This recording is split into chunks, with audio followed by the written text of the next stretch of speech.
Chapter 239. It should have existed since Louis Village existed in this place.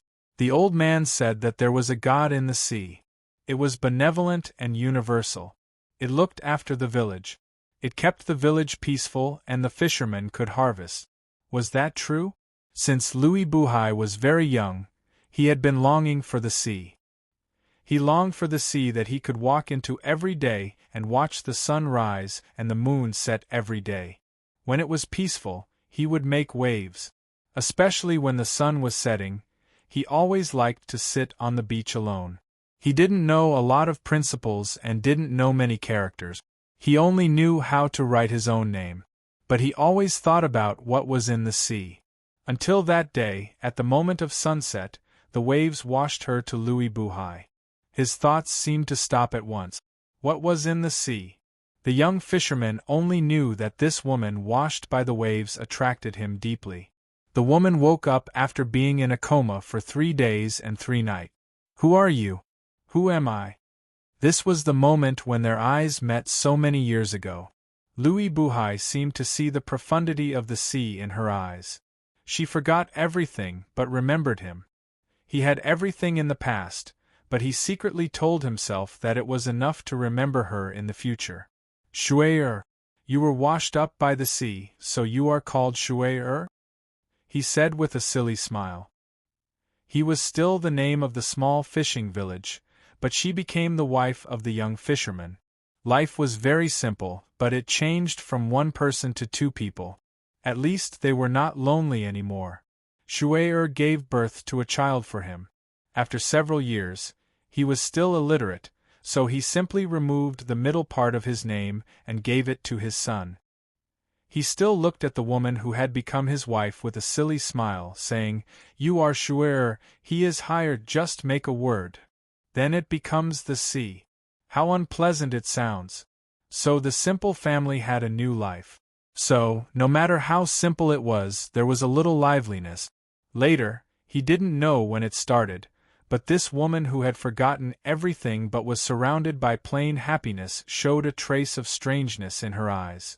Her gaze was still deep, but he could feel that there was something flowing slowly under this calmness. He knew that she liked those little blue flowers, so he planted a lot of them. One day, she told him that she did not belong to this place. She said that she was beginning to remember things. She also said that she was an unlucky person. The little life in the family was already 7 years old, and he had also matured.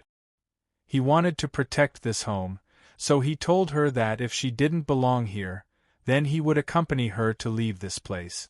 Anyway, when they got married, no one in the village approved of it. It didn't matter whether they kept it or not. So he continued to ask her with a silly smile, "Where do you want to go?" She looked at the sea in a daze. That evening, she squatted by the sea, barefoot, and whispered that if she could, she wanted to become a fish and swim to the sea. Louis Buhai laughed. "Idiot, how can a person turn into a fish? But if you want to go out to sea, then I will build a ship that can accommodate the whole family." He drew a big arc with his hands in front of him and said with a smile, "A big ship." She snuggled in her husband's arms, smiling, watching the sunset disappear at the end of the horizon. The sea breeze was blowing. This should be the place where everything started. The construction measures to turn here the sea cliff into a scenic spot had long disappeared when the cliff collapsed not long ago. Now it was just an ordinary cliff. "There's no road ahead, give me the antidote." Momo's fingers were wrapped with golden light. "As long as you give me the antidote, I can ignore this matter. But you have to promise me that I will pull out the monster's root from your body." Louis Yun looked at the sea. She had been looking at the sea since she came here. She opened her hands, facing the sea. She seemed not to hear Momo's words, just gazing at the distance. Momo didn't dare to act rashly. He was really afraid that the girl would throw the test tube down the cliff. It was the sea and the rocks below. He didn't have the confidence to save it. Of course, it didn't need to be so troublesome. As long as the girl used a little strength, the test tube would break directly. Louis Yun turned around. The girl's pupils even turned light blue, the color of the sea. She looked at Momo, telling him, "Don't come here, I won't promise you. Those people are guilty, but they don't deserve to die." Momo took a deep breath. The girl's expression turned painful. She covered her forehead with her palm, suddenly yelling, "Then who will help me? You? They don't deserve to die, so you should let them go. What about me? Who will let me go?" "Calm down." Momo frowned. "Don't let it defeat you." Momo frowned. "Don't let it defeat you. Calm down. What else can you do besides telling me to calm down?" Louis Yun's eyes turned sharp. Her cherry blossom red lips had now turned an inky blue. "I'm a monster. So no matter what I do, it's wrong, right? Those people are human beings, so no matter what they do, they can be forgiven, right? You're just like those people who only know how to talk about benevolence, righteousness, and morality. That's all." A sharp voice came out of Louis Yun's mouth. Momo thought it was terrible. The girl was demonizing at a terrifying speed. She might not be able to turn back, and the monster nature would swallow her whole. Momo sighed in his heart, saying in a low voice, "Since you don't listen to me, don't blame me." He activated the talisman made by the tiger's soul, and several golden tigers rushed to Louis Yun at an extremely fast speed. The young Taoist master of Dragon Tiger Mountain was completely different from the one dozens of minutes ago. The speed of the golden tigers suddenly increased, surpassing Louis Yun's reaction speed. Several golden tigers easily bit the girl's legs and hands. The sharp teeth that pierced deeply into the little girl's body caused her to let out a shrill cry of pain. "I'm asking you again. Are you going to turn back or not?" Momo shouted. However, what he got in return was an even more intense and venomous gaze. Momo took a deep breath. Without hesitation, he pinched a scarlet talisman between two fingers, pushing it out slowly. A bolt of lightning shot out from the scarlet talisman. It was a thunderbolt. If it fell on Louis Yun, it would definitely kill this little demon who hadn't matured yet. Momo closed his eyes, saying in a low voice, "I'm sorry." The sea breeze was still strong. Momo opened his eyes slowly. She might have become a corpse. No. She didn't become a corpse, and the thunderbolt didn't hurt her at all. Momo opened his eyes wide, because that mysterious senior was standing behind the girl, blocking the thunderbolt for her. "You!" Momo squeezed out a voice from his throat. Although that thunderbolt was not his strongest Dao technique, it had been easily blocked. He did not see how it had been blocked, but looking at this senior's unscathed appearance, it could be assumed that it was not as difficult as swatting a mosquito. "Thank you for your hard work." Luoqiu looked at Momo, nodding. Momo frowned, asking in astonishment, "What's wrong?" Luoqiu shook his head, not intending to explain. He couldn't say, "You're good," forcing Louis Yun to escape, and forcing her to break out her monster nature. "You're a great help, saving a lot of effort." Luoqiu reached out his hand, approaching those golden tigers. The golden tigers that locked Louis Yun seemed to have tightened their bodies. Unexpectedly, this scary guy just stretched out his hand and touched the head of one of the golden tigers, as if he was stroking a domestic cat. "Thank you for your hard work, go back." They turned into yellow talismans one by one, stacked together and flew towards Momo. This caused the young heavenly master of Mount Longhu to be astonished. In theory, this talisman could only be activated by his secret technique. But at this time, Louis Yun, who was released, suddenly screamed. She stretched out her arm, and her nails turned into claws, clawing at Luoqiu without saying anything. However, before she could get close to him, her entire body was flipped over. Then, her body made an abnormally heavy contact with the ground. Bang! The little girl's body smashed into the ground, creating a pit that was neither big nor small. When she recovered her sight, she saw an extremely beautiful woman standing in front of her. She was thrown down by this woman. But it wasn't over yet. Miss Maid's heavy palm pressed on the girl's abdomen.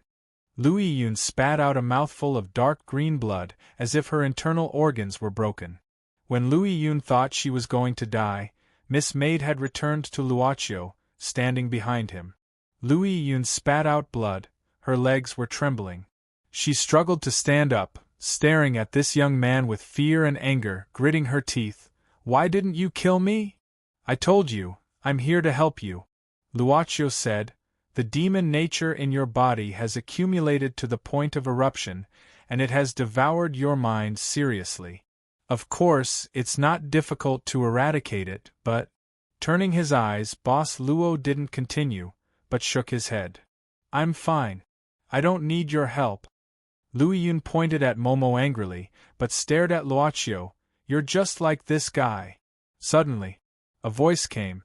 It was Louis Hai's voice, a sad and heavy voice. "Yun, let go."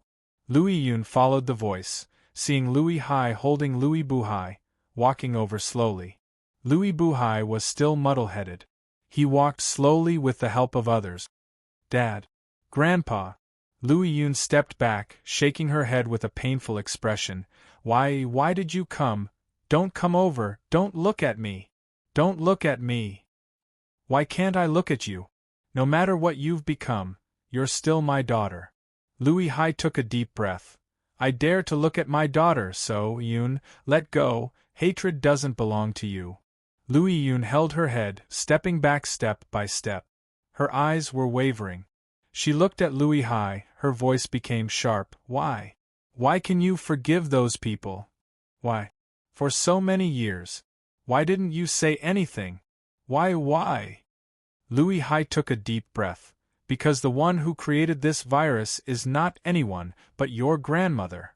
The little girl suddenly stopped. Her eyes widened. She moved her lips and shook her head slightly.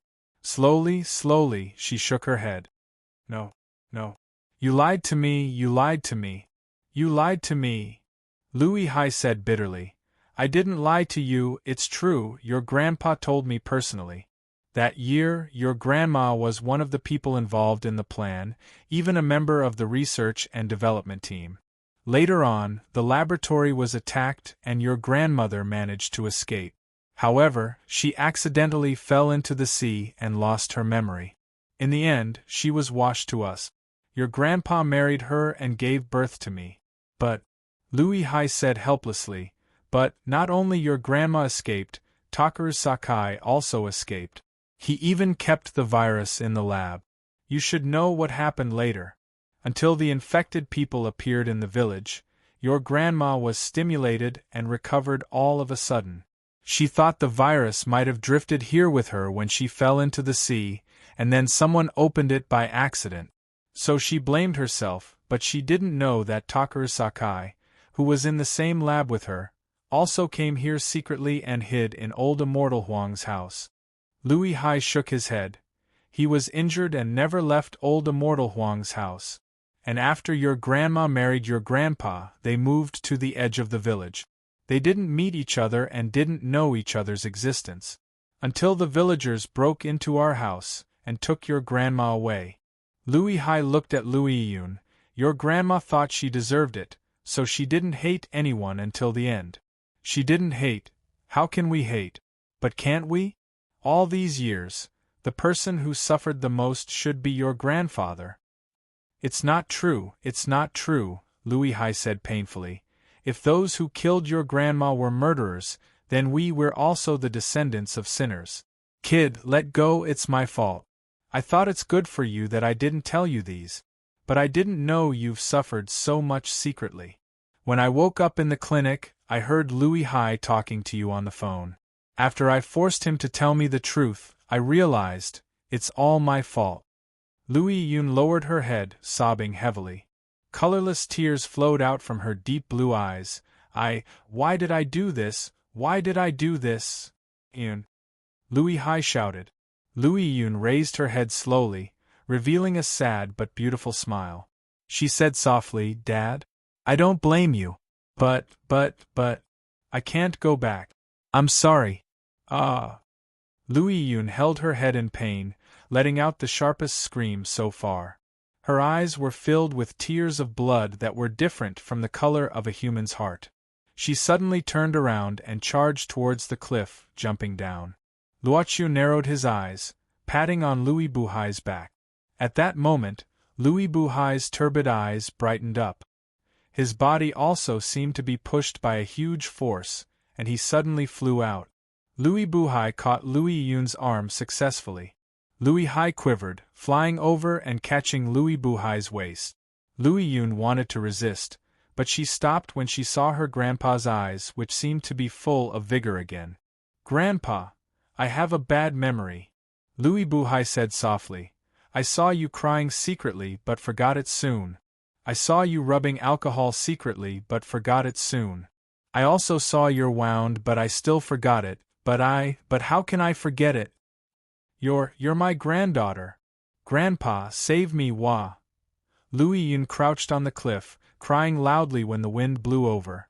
The blue pupils gradually disappeared, those sharp teeth also became flat. When Louis Buhai pulled her up bit by bit, the demonized features faded away from her body bit by bit. But she was still in LV Buhai's arms. Her cries were as clear and loud as a baby.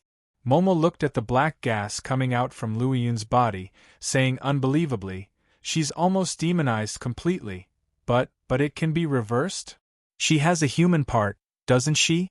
Human soul is a wonderful thing.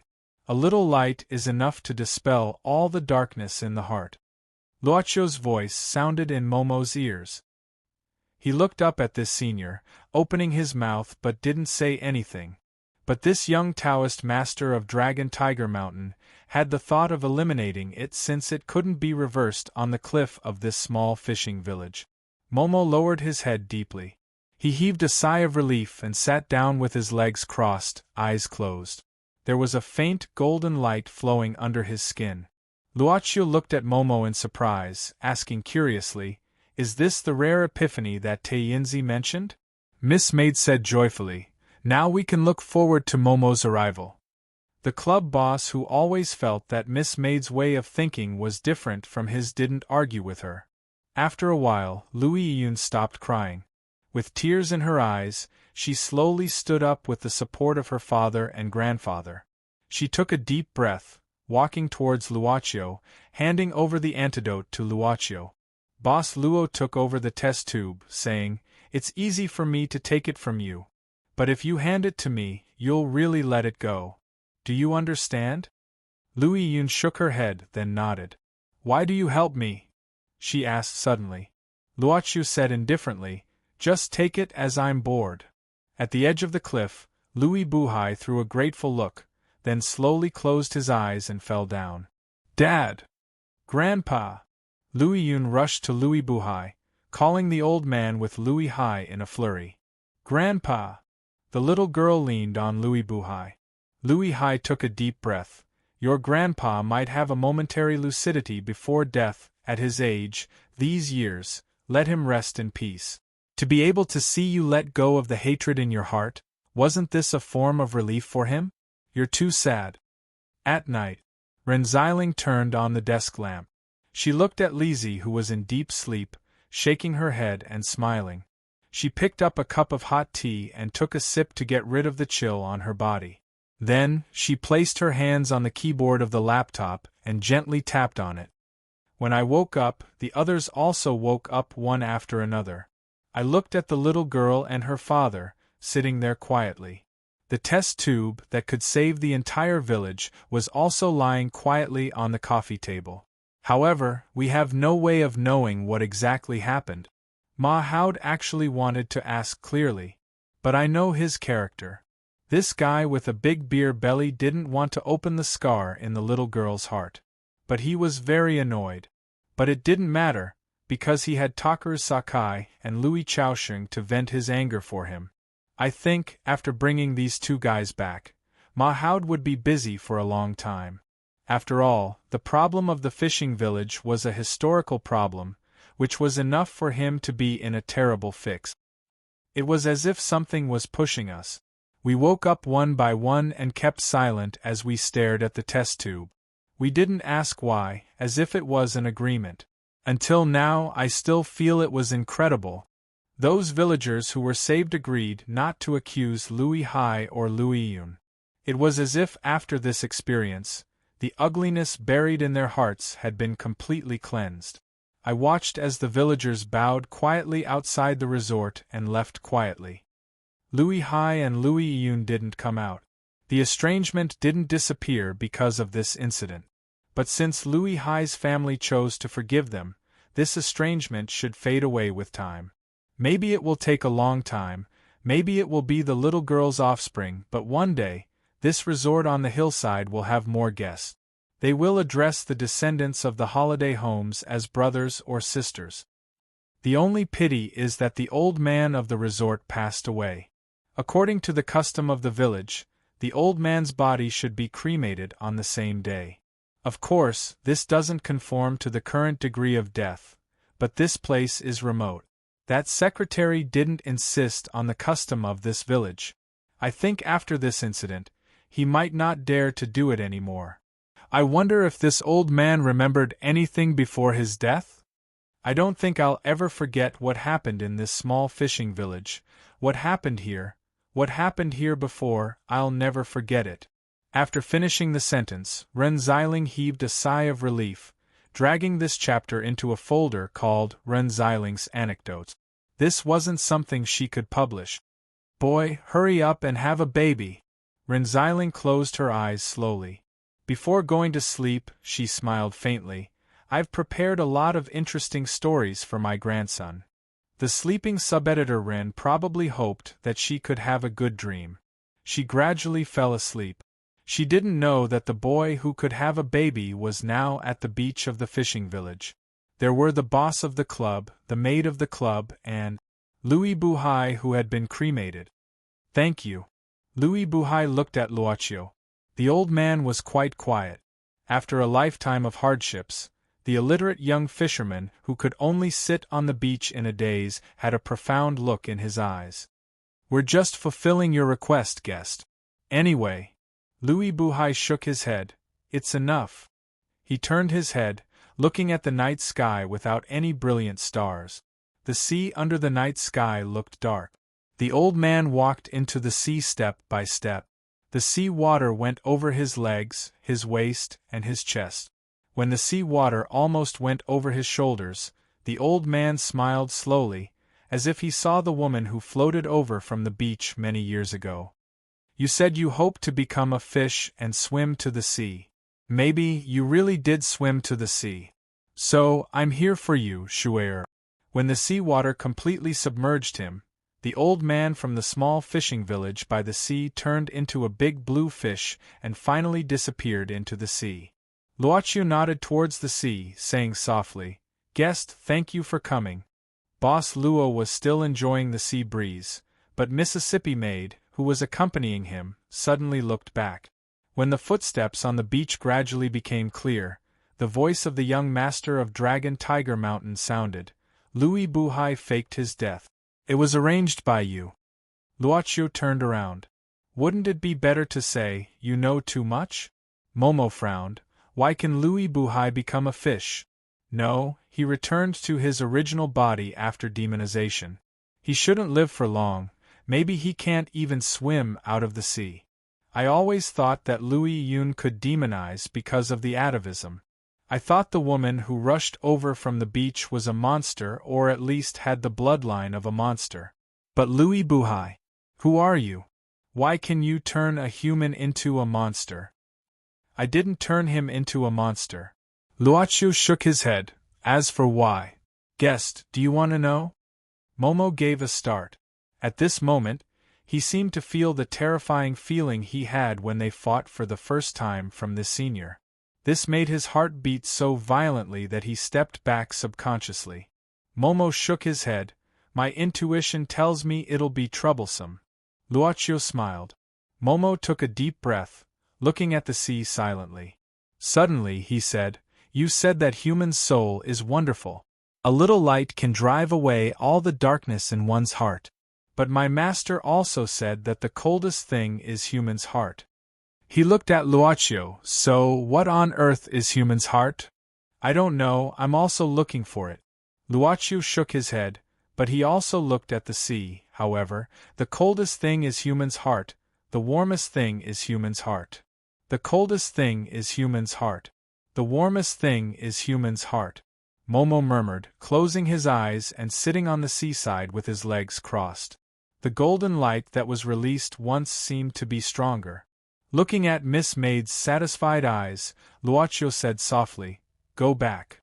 Several days ago, in the office of Louis Chaoshing's small clinic, Miss Maid found a document from the innermost part of the locked cabinet. So Miss Maid showed a faint smile.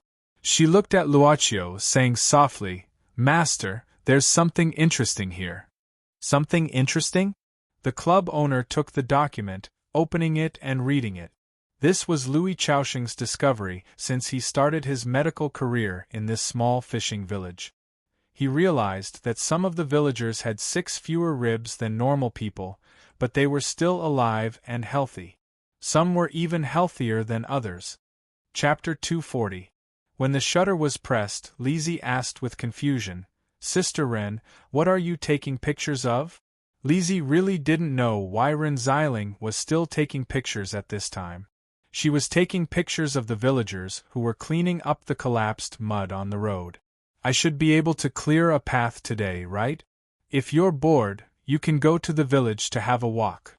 Lizzie pouted, "What's there to see? Not many people come out of the village."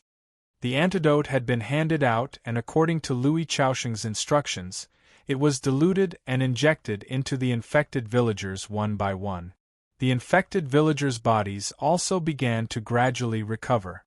But it needed a process, so most of them could only stay at home to recuperate. They didn't leave immediately because according to Louis Chaoshing, the antidote was made by him without any doubt. He had been studying the formula but couldn't realize it. Ma Haud felt that the formula made by the doctor was not careful enough. He was afraid that the virus in the village hadn't been completely cleared, so he contacted a medical team to quarantine the village temporarily. After checking and confirming that there were no loopholes, he considered letting Luocio and others leave. So they stayed for a few more days. "Hey, how do they transport the sand to the mountain?" Lizzie watched the villagers put the sand and stones into the cart, but they didn't throw them into the sea or pile them up in the forest. "This seems to be going up the sea cliff?" Renziling was still pressing the shutter. It seemed that only she knew what the lens was capturing. She changed the angle and squatted down. While adjusting the wide-angle lens, she said, "Wu Qiushui said that after the discussion, the villagers planned to use the soil and stones to make a statue." "A statue?" "A statue of the sea god's wife." Renziling said indifferently, "It's for worship." Lizzie opened her mouth and raised her head, looking at the cliff. She stroked her hair which was blown by the sea breeze.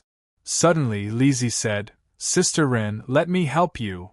Don't say that you're hungry. You're doing me a big favor." Renziling rolled her eyes. "Don't be like this." Lizzie felt wrong. Ma-yi, according to Louis Chaoshing's confession, all the explosives that he used to blow up the cliff have been found. There should be nothing left. Inside the small clinic, Ma Haud looked at the contents of the box. "These are all homemade explosives." Ma Haud shook his head and sighed. "Louis Chaoshing is a talent. He researched the antidote by himself. Unfortunately, he took the wrong path." The young police officer nodded in agreement. He suddenly asked, "But Ma-yi, are we just going to let this go? Other than the one who scared himself to death?" Ma Haud snorted coldly. "None of the infected people in this village died. The collective will of this village is not to pursue this matter. To be honest, if they pursue this matter to the end, I will also pursue what they did decades ago. Even if the time limit to pursue responsibility has passed, I will let the whole society spit on these people to death. This." Ma-yi, calm down. The young police officer wiped his cold sweat and said, "But this way, the procedure seems a bit. This is called being flexible." Ma Haud snorted, "Learn from me." "You? How can you? Young people, it's inevitable to make mistakes occasionally. But if they can repent, why don't we give them a chance? Do we have to kill them once and for all? We are law enforcers. But for whom do we enforce the law? If we don't give her a chance, Who else can give her a chance to repent? The law is nothing more than human feelings. The existence of the law is to punish and restrain, but also to give the criminals a convenient door to start all over again. Mai, I understand. The young police officer looked like he had learned something. Ma Howd glared at him. You know nothing. I'm going to retire soon, don't learn from me. Hurry up and take these things away. I know. The young police officer quickly carried the box and ran out. Seeing the young police officer leaving in a hurry, Ma-ee sighed. But only when the criminals are willing to open this door, it has the meaning of existence. Ma Howd suddenly spat, looking at this small clinic. Pooh! If they don't want to open it, I'll shoot them. With a beer belly, Officer Ma Howd, who would retire in a few years, still had a hot temper. In the lawn observation deck connected to the holiday house, Luocha was sitting on a wooden bench near the guardrail facing the sea. She lowered her head, drawing on the bench with a pen. Beside her was a teapot and teacup. The servant girl was standing beside her. This was what Louis Yun saw. Although she knew they came here together with Ren Xiling and Lizzie, she also knew they seemed to be from different worlds. Even though she had experienced the incident on the Hear the Sea cliff, the little girl still had awe rather than gratitude when facing them. The little girl hesitated, finally walking over. Luo, Mr. Luo, you ye, Mississippi ye. Do you want some snacks? Luocha didn't raise her head. You ye made cookies, they taste good. No need, I'm not hungry. Louis Yun quickly waved her hands. If she felt it was hard to get close to him when she received him a few days ago, then now it was a huge sense of oppression. I heard the boss's wife left? Louis Yun nodded. Mom, she couldn't stay here any longer. Everyone in the village knows about her relationship with the village head. Last night, he left quietly and didn't take anything with him. My dad said he married her just to take care of me. Now just let her go. She's at this age, she won't have a good life in the future. Luo Ayu's question was Louis Hai's private matter. Luocha didn't have the interest to inquire further. At this time, Luocha stopped, looking at Louis Yun. Yu Yi attacked you twice that day, dispersing the foundation of the demon in you. And you also got rid of the demon in you. Basically, it won't relapse. But you'd better be careful, excessive pain may cause the demon in you to reignite. I know. Luocha smiled. Are your wounds better? Louis Yun touched her belly subconsciously. It's fine if I don't move. I see. Luocha nodded, standing up and glancing at the little girl. He didn't say anything, but walked back to the holiday house. The little girl looked at the things on the bench saying, Mr. Luo, you didn't take your things. Your grandpa asked me to give it to you, take it. Grandpa, the little girl gave a start, picking up the things on the bench subconsciously. It was a sketch on white paper. In fact, it wasn't a simple white paper, but a yellow drawing paper. It was one of the many drawing papers in her grandpa's room. It was just that those paintings that only had a simple outline without a face had now become complete, and that was the appearance of the little girl. On the drawing paper, there was a freshly picked blue star flower planted in the courtyard. Louis Yun read the words beside the sketch silently, the words written by the mysterious man. The lifespan of blue star flower is only 1 day. The flowers seen every day are different from yesterday's. They are all new flowers, but their roots are still the same as yesterday's. Blooming again after decaying, death, new life, 1 day after another. So the blue star flower has a second language, embrace the present. Looking at the sea in front, the little girl hugged the blue star flower in her palm. She walked 2 steps forward, standing closer to the guardrail. The little girl closed her eyes, holding the flower in her palm gently with her fingers closed, as if praying. Then she hummed softly. That was the song of the mysterious song that was recorded and put on the internet. But this time, she didn't sing it, only humming the melody of the song. There was no wonderful power to make people absent-minded. Maybe it was because there were no lyrics, or maybe it was because she couldn't sing those lyrics anymore. Chapter 241. If it was accompanied by music, this scene would be particularly suitable to be used as material for a music video. What happened in the fishing village was really a big shock to them. Even now, there was still an indescribable feeling. But haven't we forgotten about something? Yes, on the day before leaving, Subeditor Ren almost pulled the official couple to the beach in a way like pulling, well, Ren Xilin's official couple. Sea, sunshine, beach. It's summer, and we booked the whole place. Ren Xiling sighed, facing the sea. Of course no one. There are not many tourists in the resort, and they are all infected. They are still recuperating. Lizzie laughed. However, the feeling of having 4 people on such a big beach was indeed very good. Stop talking. Ren Xiling laughed, taking off her coat while stepping on the sea on the beach. As a matter of fact, Subeditor Ren, who had a 35D figure, had always been a proud existence in the office of the magazine. But now she chose a pink 2-piece swimsuit. The scene of running was too impactful, so Lizzie didn't feel like watching it. Especially when she wore a lemon-yellow tube-style swimsuit, she looked like a junior high school student. Sure enough, there is no harm without comparison. Anyway, she is also a monster. What are you doing? Come down. Ren Xiling had already entered the sea with a happy face. Lizzie looked back subconsciously. Luochio. Luochio was inserting the rented parasol and spreading the cloth for people to sit on. It seemed that he didn't intend to go into the water at all. But he seemed to say something to Yu Yi. After Yu Yi nodded, she walked over with a smile. Today, the servant girl who simply tied her long hair into a ponytail with a rubber band slowly took off the white thin windbreaker on her upper body. It was still a white swimsuit inside.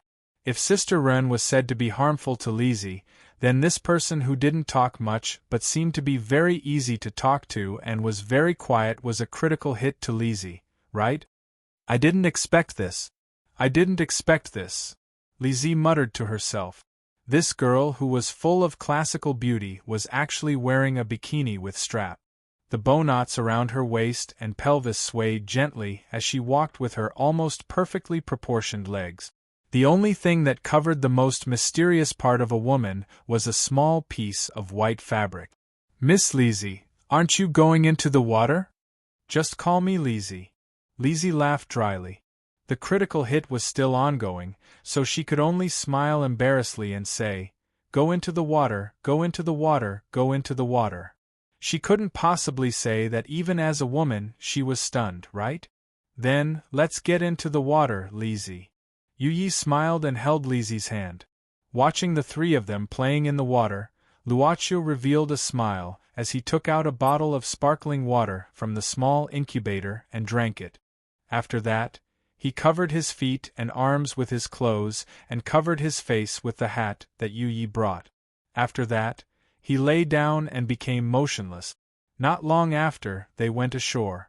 Ren Xiling came to Luochio discontentedly. Boy. Anyway, we came to the seaside. Aren't you bored sleeping here? No response. Ren Xiling frowned and lifted the hat directly, but what she saw was only a head made of sand. This was not Luochio, but a human figure made of sand. What the? When did this damn guy make a sandman? Where is he? Ren Xiling looked around, but she couldn't see anyone. He likes to walk around, so he should be wandering somewhere else. Yu Yi said softly. I know this. Ren Xiling said angrily. But you're here. As a boyfriend, it's irresponsible to leave like this. Miss Maid said softly. It doesn't matter, as long as you can accompany me. What a good girl. There's such a girl in the world. That damn guy must be so lucky. So Subeditor Ren grabbed Yu Ye's hand, saying intimately, Come on. I'll teach you how to control your husband. You'll be bullied if you look like this. Let me tell you, girls, when necessary, can ride it. Puff.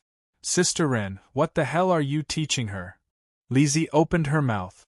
She couldn't listen to it anymore.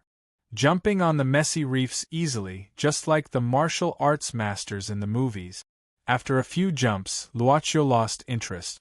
It was right below the sea cliff. The cliff collapsed once every 45 years.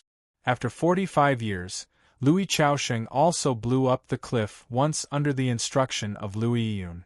The rocks that had rolled down the mountain twice, in addition to the reefs that had originally existed here, made this place appear incomparably complicated. When the waves crashed, they were even more ferocious. Not to mention a dinghy, even a good swimmer wouldn't dare to break into this place. Luoqiu considered the report about Louis village as the last dessert before leaving the village. He had walked around the village these days without finding anything. Finally, he considered the bottom of the cliff, which was difficult to approach. It was just past noon, the seawater hadn't gone down yet. Luoqiu looked at the bare bottom of the cliff. It seemed that he didn't find anything here. Shaking his head, Boss Luo was about to leave, but suddenly, he frowned. He found that one part of the cliff was not naturally formed. There was a protruding part that was already covered with moss. It should be the huge rock that rolled down from the mountain 45 years ago. Taking a deep breath, Luoqiu stretched out his palm and made a moving motion in the air. The rock, which weighed about 20 to 30 tons, slowly moved to the side. The seawater began to pour in here, and soon returned to its original height. Luoqiu walked on the horizontal surface, the seawater in the dozens of square meters separated naturally. Finally, he found the reason why the seawater was sucked in. Under the sea level, there was a cave with a width of about 10 meters. Luoqiu's eyes brightened as if he found something interesting. He walked into the cave under the seawater. The cave was like a passage leading to the deep bottom of the mountain. After walking for about 30 meters, he came to the end of the passage. Luoqiu raised his head. The passage seemed to be a natural U shape. The base of the mountain here is empty. He left the U-shaped passage, the seawater poured in again. It was dark here, but unexpectedly, he didn't feel the air was turbid. There should be a gap for air flow somewhere. He turned on the lighting function of the mobile phone, and this place could be seen clearly. Then, Luoqiu saw a turtle in front of him. An abnormally huge tortoise. It should be a sea turtle, right? Luoqiu walked around this huge turtle. The passage just now seemed to be completely built according to the turtle's body shape. It couldn't pass through normally if it was a little narrower. Finally, Luoqiu came to the front of this sea turtle. This guy's head was almost the size of an adult. Then, a pair of huge black eyes suddenly appeared at this time. The moment the huge turtle's eyes opened, Luoqiu had a feeling of sinking into the sea. It wasn't discomfort, but a burst of coolness made him feel comfortable. This huge turtle looked at Luoqiu, and Luoqiu also looked at its eyes. "Who are you?" Luoqiu could hear such a voice. It wasn't a combination of words in any language he already knew, but more like a fragment of information. Luoqiu suddenly asked curiously, "You know spiritual communication?" "What is spiritual communication?" "I don't know, I just want to know." "You haven't answered me, who are you? Why did you disturb my sleep?" The club boss who rarely talked with people was unexpectedly talkative with creatures other than humans. "Me? I was just curious and walked around and then accidentally found this place. To be honest, it's the first time I saw a huge turtle like you." "Are you a monster?" This huge turtle said, "What is a monster?" "Probably a variety of animals after gaining wisdom, and then a second form change. For example, a creature like me." "I can't." Luoqiu gave a start, but he was very interested to meet a turtle that could communicate with spiritual communication, so he asked, "Where did you come from?" "You've been here for a long time. By the way, how old are you?" "I don't know how old I am," the huge sea turtle slowly said in a very slow tone. "At the very beginning, I remember that there should be a lot of big guys on the ground." "Big guys? What did they look like?" Luoqiu frowned. "Some had big heads, strong hind limbs, but small forelimbs. By the way, their teeth were particularly sharp, and they liked to be alone, only when mating would there be a pair. The other appearances were similar, but the size was different. Some had longer necks, and some could even fly in the sky. By the way, they all had strong tails. Boss Luo listened and was stunned. He quickly turned on his phone. There was still a signal bar. Soon, he found a picture on the internet and put it in front of him. Look, is it similar to these? What is this? Well, I seem to have seen this guy before. Getting a positive answer from the huge turtle, Luochio was really surprised. The reason for the surprise was that the picture he showed the huge turtle was a picture of a dinosaur. Moreover, it was a species called hornbill from the White Period. In other words, this huge turtle was a creature from the White Period? The White Period was a very long period, but even at the end, it was nearly 70 million years ago. Chapter 242. It was suspected to be a creature from the White Era. No matter how one looked at it, it should belong to the ancient sea turtle species of that era. Before becoming the club's new boss, Boss Luo was also a genuine paleontology student. Naturally, he understood the biological significance of discovering such an ancient sea turtle. This unimaginable vitality may be able to help humans structure the limits of life, and it may even greatly increase the lifespan of human beings, right?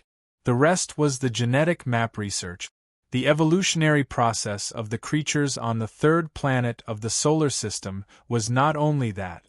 It also knew how to communicate mentally. Therefore, it was fully capable of helping humans simulate the true appearance of the White Era. It wasn't a monster, but it might have existed longer than a monster. This ancient sea turtle had clearly witnessed the great miracle of life. Luochio's interest grew. Do you have a name? Do you have any similar species? I don't have a name, the ancient sea turtle slowly said. Similar species. I had them a long time ago. But they are no longer there. I have seen a lot of guys similar to me, but they are not my real kind. They are just similar in appearance. Luochio nodded. If there were still a lot of creatures like this ancient sea turtle, it was impossible for there to be no movement in the outside world over the years. In other words, this might be the last one to survive from the White Era to the present. By the way, why are you in this place? Well, sleeping? Is it strange? I have always been sleeping in this place. The ancient sea turtle said, I have changed my sleeping place many times. Once, many huge flaming rocks suddenly fell from the sky, smashing the ground into smithereens. Even the sea became chaotic, and I had no choice but to move to another place. Once, the volcano in the sea began to erupt, and I had no choice but to leave. Another time, the entire world became very, very cold. It exceeded the limit of my endurance, and I had no choice but to find a warmer place. The ancient sea turtle kept talking about its long history of moving, but it also forgot to ask why it moved for a lot of time. It seemed that because of the long years, many of its memories had become blurred or even forgotten. Oh yes, when I moved here, it should be not long ago. I remember that at that time, a terrifying tremor suddenly came from the ground. Two very, very big things fell from the sky. Those things were too terrifying. An area was flattened in an instant. Then, like a volcanic eruption, thick smoke directly rushed into the sky. After that, whether it was the air or the sea, there was something that made me feel very uncomfortable, so I could only leave. I liked the place where I slept last time. Luochio opened his mouth. According to the ancient sea turtle's description, when it moved last time, it encountered the UA atomic bomb in Area 11? Luochio pondered for a while, but it was very weak. If he hadn't been close to the ancient sea turtle for a while, he might not have been able to detect it. He suddenly said, Can you move your body a little bit? Let me see what is under you. Okay. The ancient sea turtle's personality was very gentle. It's just that it needs to move, but it's a very difficult and slow process. It's just that Luochio's patience was very good. After the ancient sea turtle completely moved away, he walked to the place where the ancient sea turtle originally pressed down. There was already a huge turtle shell indentation. Walking to the center of this indentation, Luocio squatted down, stretched out his palm, and pressed on the soil that had been pressed hard like diamond. The hard soil broke open little by little, and then, a box about 40 centimeters long slowly emerged. "The place where I sleep, there is such a thing?" The ancient sea turtle was surprised. Luocio ignored the sea turtle's surprise for the time being, but opened the box. What was inside was a white, round, and flawless huge sphere. It was the size of a football. A pearl. This was a rare treasure in the world. Or it should be said that it was a priceless treasure. Such a huge and round pearl was bigger than the so-called Laozi's pearl that was found in the world decades ago. Laozi's pearl was irregular in shape, and this one was almost perfect in shape. The gap between the two was obvious. It's just that such a world treasure couldn't be kept in Luocio's hand for more than a minute. Luocio's finger brushed over the huge pearl, and this rare treasure that had just been born instantly shattered into countless white powder. Among these powders, Boss Luo picked up a familiar black card of the card club. At the bottom of the box containing the huge pearl, there was a wooden shelf used to hold the pearl. Turning over the bottom of the shelf, some words engraved by someone could be seen. After paying some lifespan as a price, Luocio translated these words. It was about 700 years ago. A murloc living in the deep sea paid a huge price and brought its people to the land. Its name was Dongyang, and later it added a human surname, LV. LV Dongyang lived the life of a human being, feeling the warmth of the sun, giving birth to children, and reproducing with its people. It had always lived a life of being aloof from the world. My descendants, if you encounter difficulties that you can't overcome, you can break this pearl and take out the things inside. As long as you pray sincerely, you will get a response. However, one had to think twice before begging. The more things one wanted, the more valuable they would be, and the more valuable they would lose. Don't use it unless it's a matter of life and death. After reading LV Dongyang's last words engraved on the wooden board, if he wanted to know more about the transactions, he had to go back to the card club to check the account book. There should be some hints about this place in Louis Village, but Luocio played with the black card in his hand, shaking his head. Maybe it has been forgotten by later generations due to the passage of time. Therefore, the box buried here had not been discovered. In addition, this huge pearl should have some kind of isolation ability. As the boss of the card club, he could only sense it when he was close to it, not to mention ordinary people. So far, the secret of Louis Village no longer existed. Luocio smiled contentedly. But at this time, the ancient turtle suddenly said, "I think I've seen this thing before." Luocio gave a start. "You've seen it before?" "Let me think." The ancient turtle closed its eyes. Luocio waited patiently again. Until nearly 30 minutes passed, Luocio felt something wrong. This old turtle seemed to have fallen asleep again. Ah, did I fall asleep again? Oh, I remember, I've seen this thing before. The ancient turtle didn't feel embarrassed at all, still speaking in a slow tone.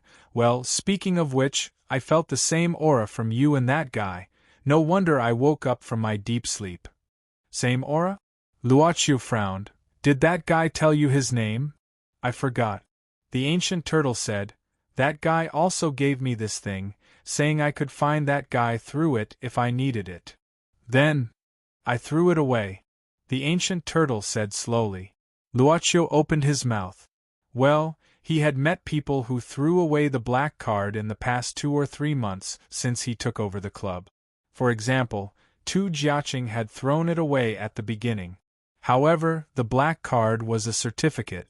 Once it was given to a customer, no matter where it was, it would eventually return to the person who needed it. Of course, the black card could also be lent to others.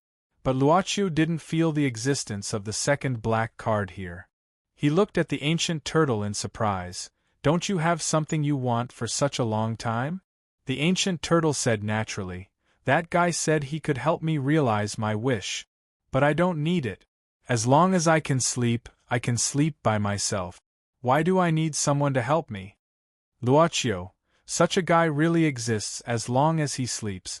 This was probably infinitely close to the level of having no desires. No wonder the black card that was thrown away didn't return to the ancient turtle. If there's nothing else, I'm going to sleep. Wait, where did you meet the guy who gave you the black card? Under the sea. Limo Liya Lemurie? The ancient civilization that is as famous as Atlantis? Does it really exist? Luochio moved his lips, but in the end, he didn't disturb the ancient turtle's sleep. He said softly, "If I have time, I will come again to talk to you about more things." He buried the box and the black card in the soil again, restored everything here, and left along the road. Finally, he moved the boulder back to the original position and blocked the entrance. The next time he came, he didn't have to go through so much trouble. He had already remembered this position. In the following time, Renziling kept a straight face. She seemed to finally remember her identity as a parent. It was just that such a parent's majesty was ultimately defeated by Boss Luo's seafood porridge and some small gift. "What is this?" Renziling looked at a big box that Luochio put out and snorted. "Don't think that I will forgive you for running away." What is this?" After opening the box, he saw a lot of white powder. Luochio said, "Pearl powder. This, so much? Doesn't it cost money? If I use it every day, I can't finish it in 10 years. It's cheap." "That's right. This looks like a cheap product." Renziling nodded. Although it was a cheap product, she put it away very well. Luochio suddenly said, "By the way, after going back, I will leave for a while." "Where are you going?" "Russia, tourism." Yin. Chapter 243. Well, get closer. Well, okay, eggplant. After the uncle successfully took the photo, he walked to Luochio with his phone and praised, "Very beautiful. Your girlfriend." "Thank you." Luochio accepted the praise. He wasn't sure what was Catherine Too's reference standard when she created Yu Ye's body, but it was hard to find a flaw in this body that combined the advantages of the East and the West. The uncle smiled and said, "Are you a new student? Or a tourist?" Luochio asked curiously, "Why do you say so?" The uncle, who was caught in front of the Petrov Grand Theater and came from the same country as Luochio, smiled and said, "Because, if you have been here for some time, you basically won't come back except for the normal performances. Judging from your age, you're either students or tourists." "Tourists," Luochio said. The uncle enthusiastically introduced the surrounding places and told them some things to pay attention to with his experience of living here for nearly 10 years. "You must bring your identity card and visa with you. The police here will check your documents from time to time. If you really forget to bring them, just pretend you don't know anything. They can't do anything to you in the end. Also, if you encounter any difficulties, it is always better to find a local lawyer than the embassy." "Lawyer?" The uncle smiled and then held out a business card. The front was a description in Russian, and the back was Chinese, which Luochio was very familiar with. "Dali Law Firm. Shen Mingjun." Looking at Luochio holding the business card with a strange look, "This uncle?" Shin Mingjun smiled and said, "I didn't mean to look for business to say the embassy is bad. Well, it's useless to say too much. If you live here for a long time, you will slowly understand." "It's okay." Luochio accepted the business card. Shin Mingjun smiled and said, "Then I won't disturb you, I have something to do." Seeing Shin Mingjun leave, Luochio handed the business card to Yu Yi. Miss Maid then put it into the leather bag in her hand. As the boss of the club, there shouldn't be anything that required the help of a lawyer. Besides, although he was completely unfamiliar with this place, he was not familiar with it at all. But the maid beside him was here. Before the club moved to his city, it had stayed in this place for a very long time. Lowering his head, Luochio sent out the photo. This should be able to temporarily shut Renziling's mouth. "Do you want to go somewhere?" Luochio looked at Yu Yi and asked. Since he came to Moscow this time to fulfill his promise to Yu Yi, Luochio decided to let Yu Yi make the decision herself. There's nowhere in particular that I want to go. Yu shook her head and said softly, if there is a place that Master wants to go, Yu can be a qualified tour guide. Luochu smiled and said, if we keep going like this, we can only stay here and stare blankly at night. Yu thought for a while and said, in this case, let's go to Trafford Avenue. There's a good supermarket there. Supermarket? Because it's almost time to prepare dinner for Master. Miss Maid smiled and said, since he became the boss of the club, Luochu basically didn't eat outside food. But Yu didn't seem to intend to change this aspect of life. Then let's go to the supermarket. Luochu smiled and said. On the first day in Moscow, the boss of the club and Miss Maid went to the supermarket. Outside the magnificent and luxurious classical palace-style, huge building was the famous Trafford Avenue.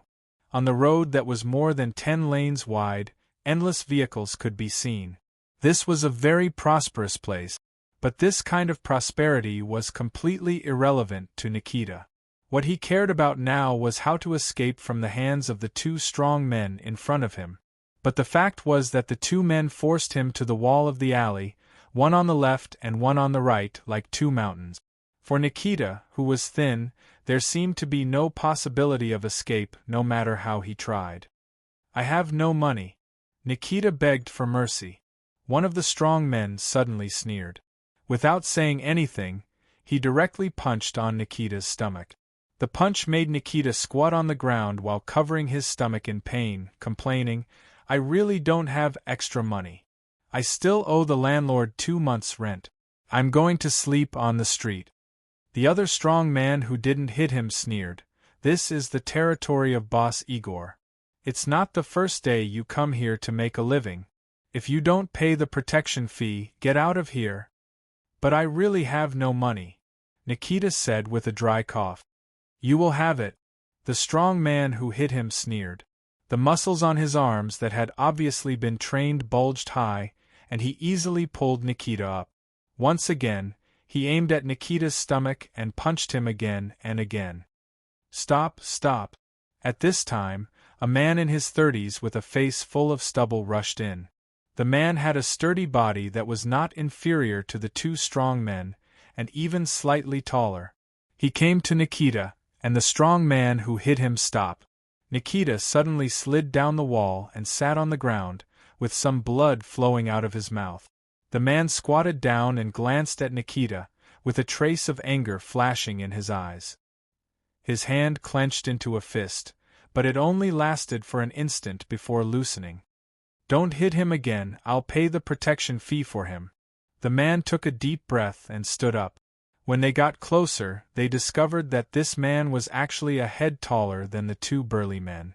Although the two burly men were looking up at him, they clearly didn't show the slightest bit of fear. The man quickly took out his wallet.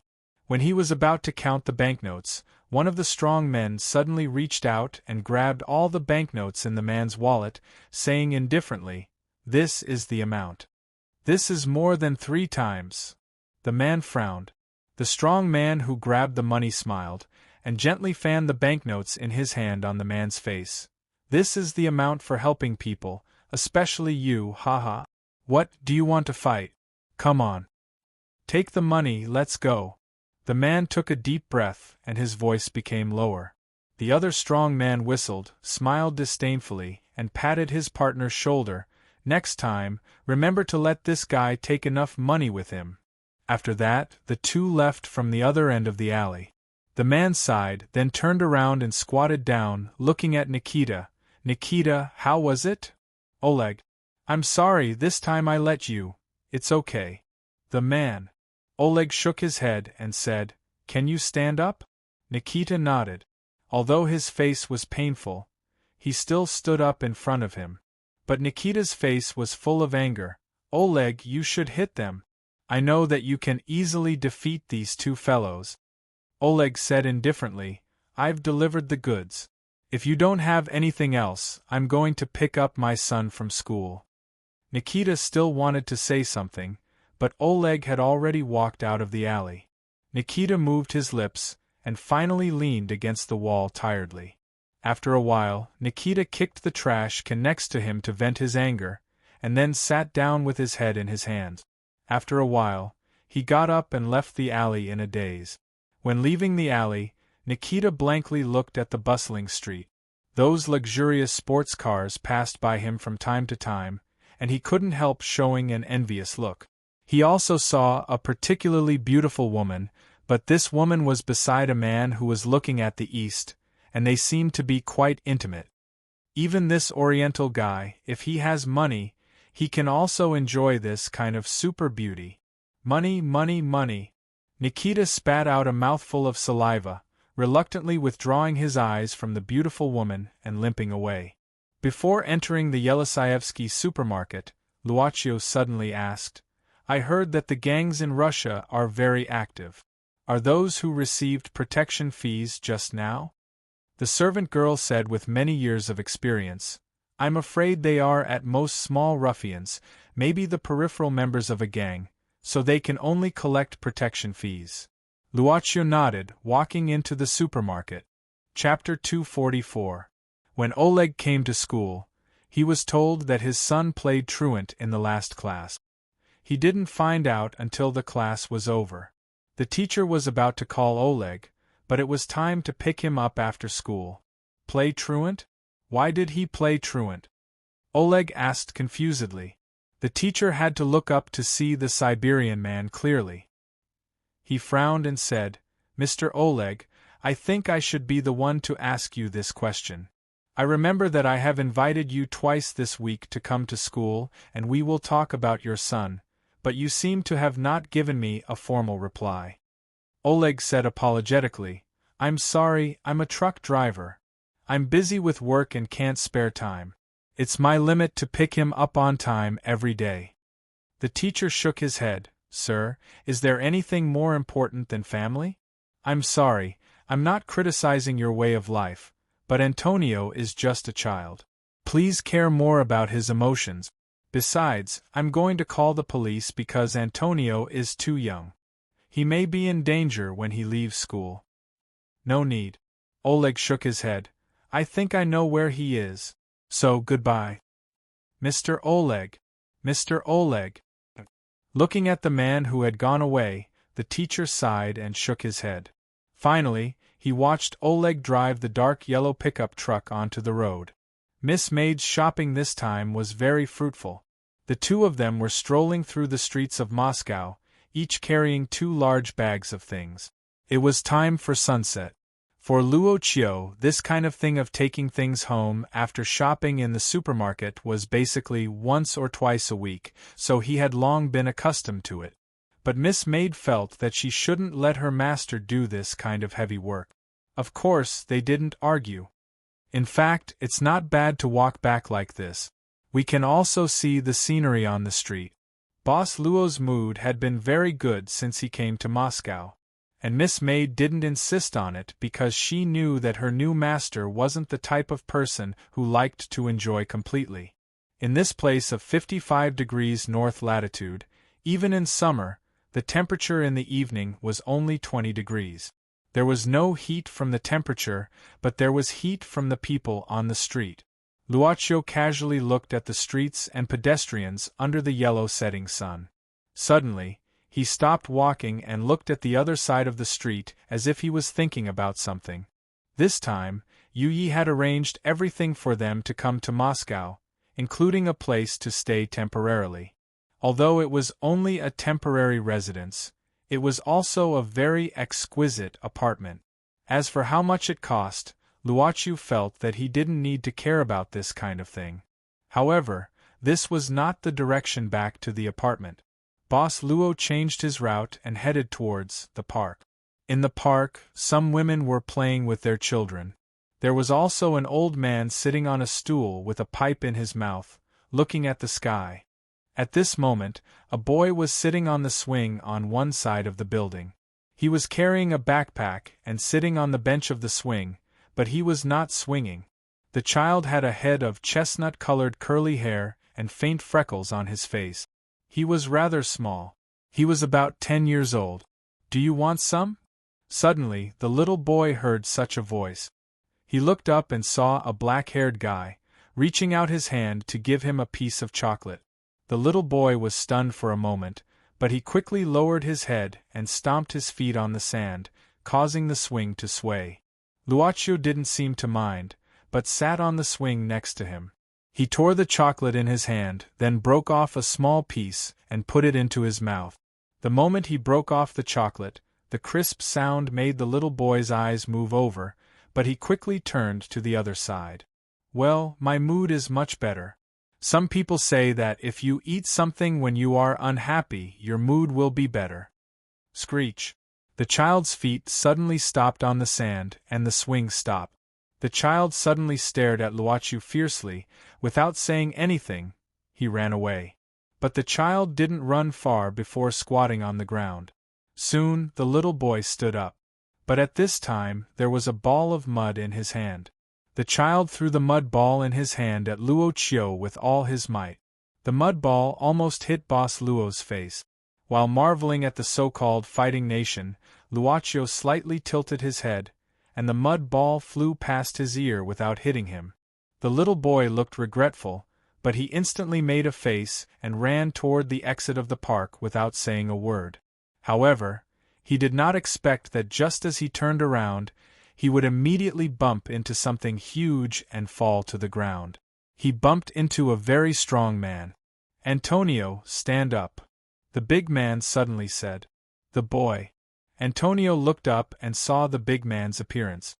He immediately lowered his head and whispered, "Dad.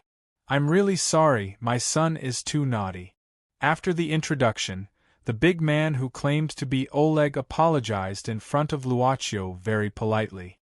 Even if he saw that the young man was of Oriental race, even if he had more than twice the size of the young man, he did do so. "It's okay, I started the conversation first." Luocio stood up and said, "I saw that he seemed unhappy, so I planned to treat him to chocolate. Maybe he thought I was a bad guy.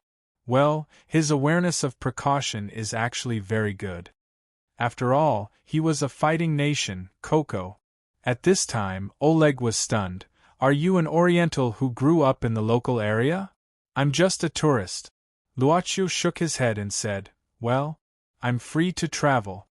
Oleg said inconceivably, "Oh my God. Your accent is great. If I close my eyes, I will definitely think you're my compatriot." Luocio smiled and said, "After all, it cost me some money to learn it." "Then it must have been a lot of hard work." Oleg nodded in agreement. "Was the lifespan of 5 days," Oleg said at this time. "By the way, where do you live? I can send you back as an apology. In Moscow, state-run taxis are more expensive. Tourists like you will be cheated at any time. As for the taxi on the road, I don't think it will stop for you, even if you can pay for it." "Oh yes, I think I should eat a meal with you, it's perfect." Seeing that the other party didn't immediately agree, Oleg said with a little embarrassment, "Don't worry, I'm not a bad guy. It's okay. But..." Luocio smiled and said, "Can we have one more person?" Luocio pointed to the servant girl who was sitting in the park pavilion and waiting at this time. Oleg looked over. "What a beautiful girl." He smiled and said, "No problem, but I may have to buy some ingredients first. We just bought some. If it's convenient, let's eat these for dinner," Luocio said. It seemed that it was interesting to experience the kitchen of an ordinary foreign family. Luocio, who suddenly changed his mind, looked at the little boy standing behind Oleg at this time. Chapter 245. "This lady. Don't you eat?" At the dinner table, Oleg curiously looked at the girl who sat there quietly but didn't eat. By the way, this sumptuous dinner was prepared by the girl herself. To be honest, the food on this table made Oleg feel like he was in Turandot restaurant, where the rich gathered in Moscow. Of course, the house he lived in was actually unsightly. A bachelor with a boy, who was busy making a living every day, basically had no spare time to clean the house. Oleg thought that in addition to the bed used for sleeping and the bathroom, the cleanest place might be this table that was often used for meals. "It's okay, she's currently working out."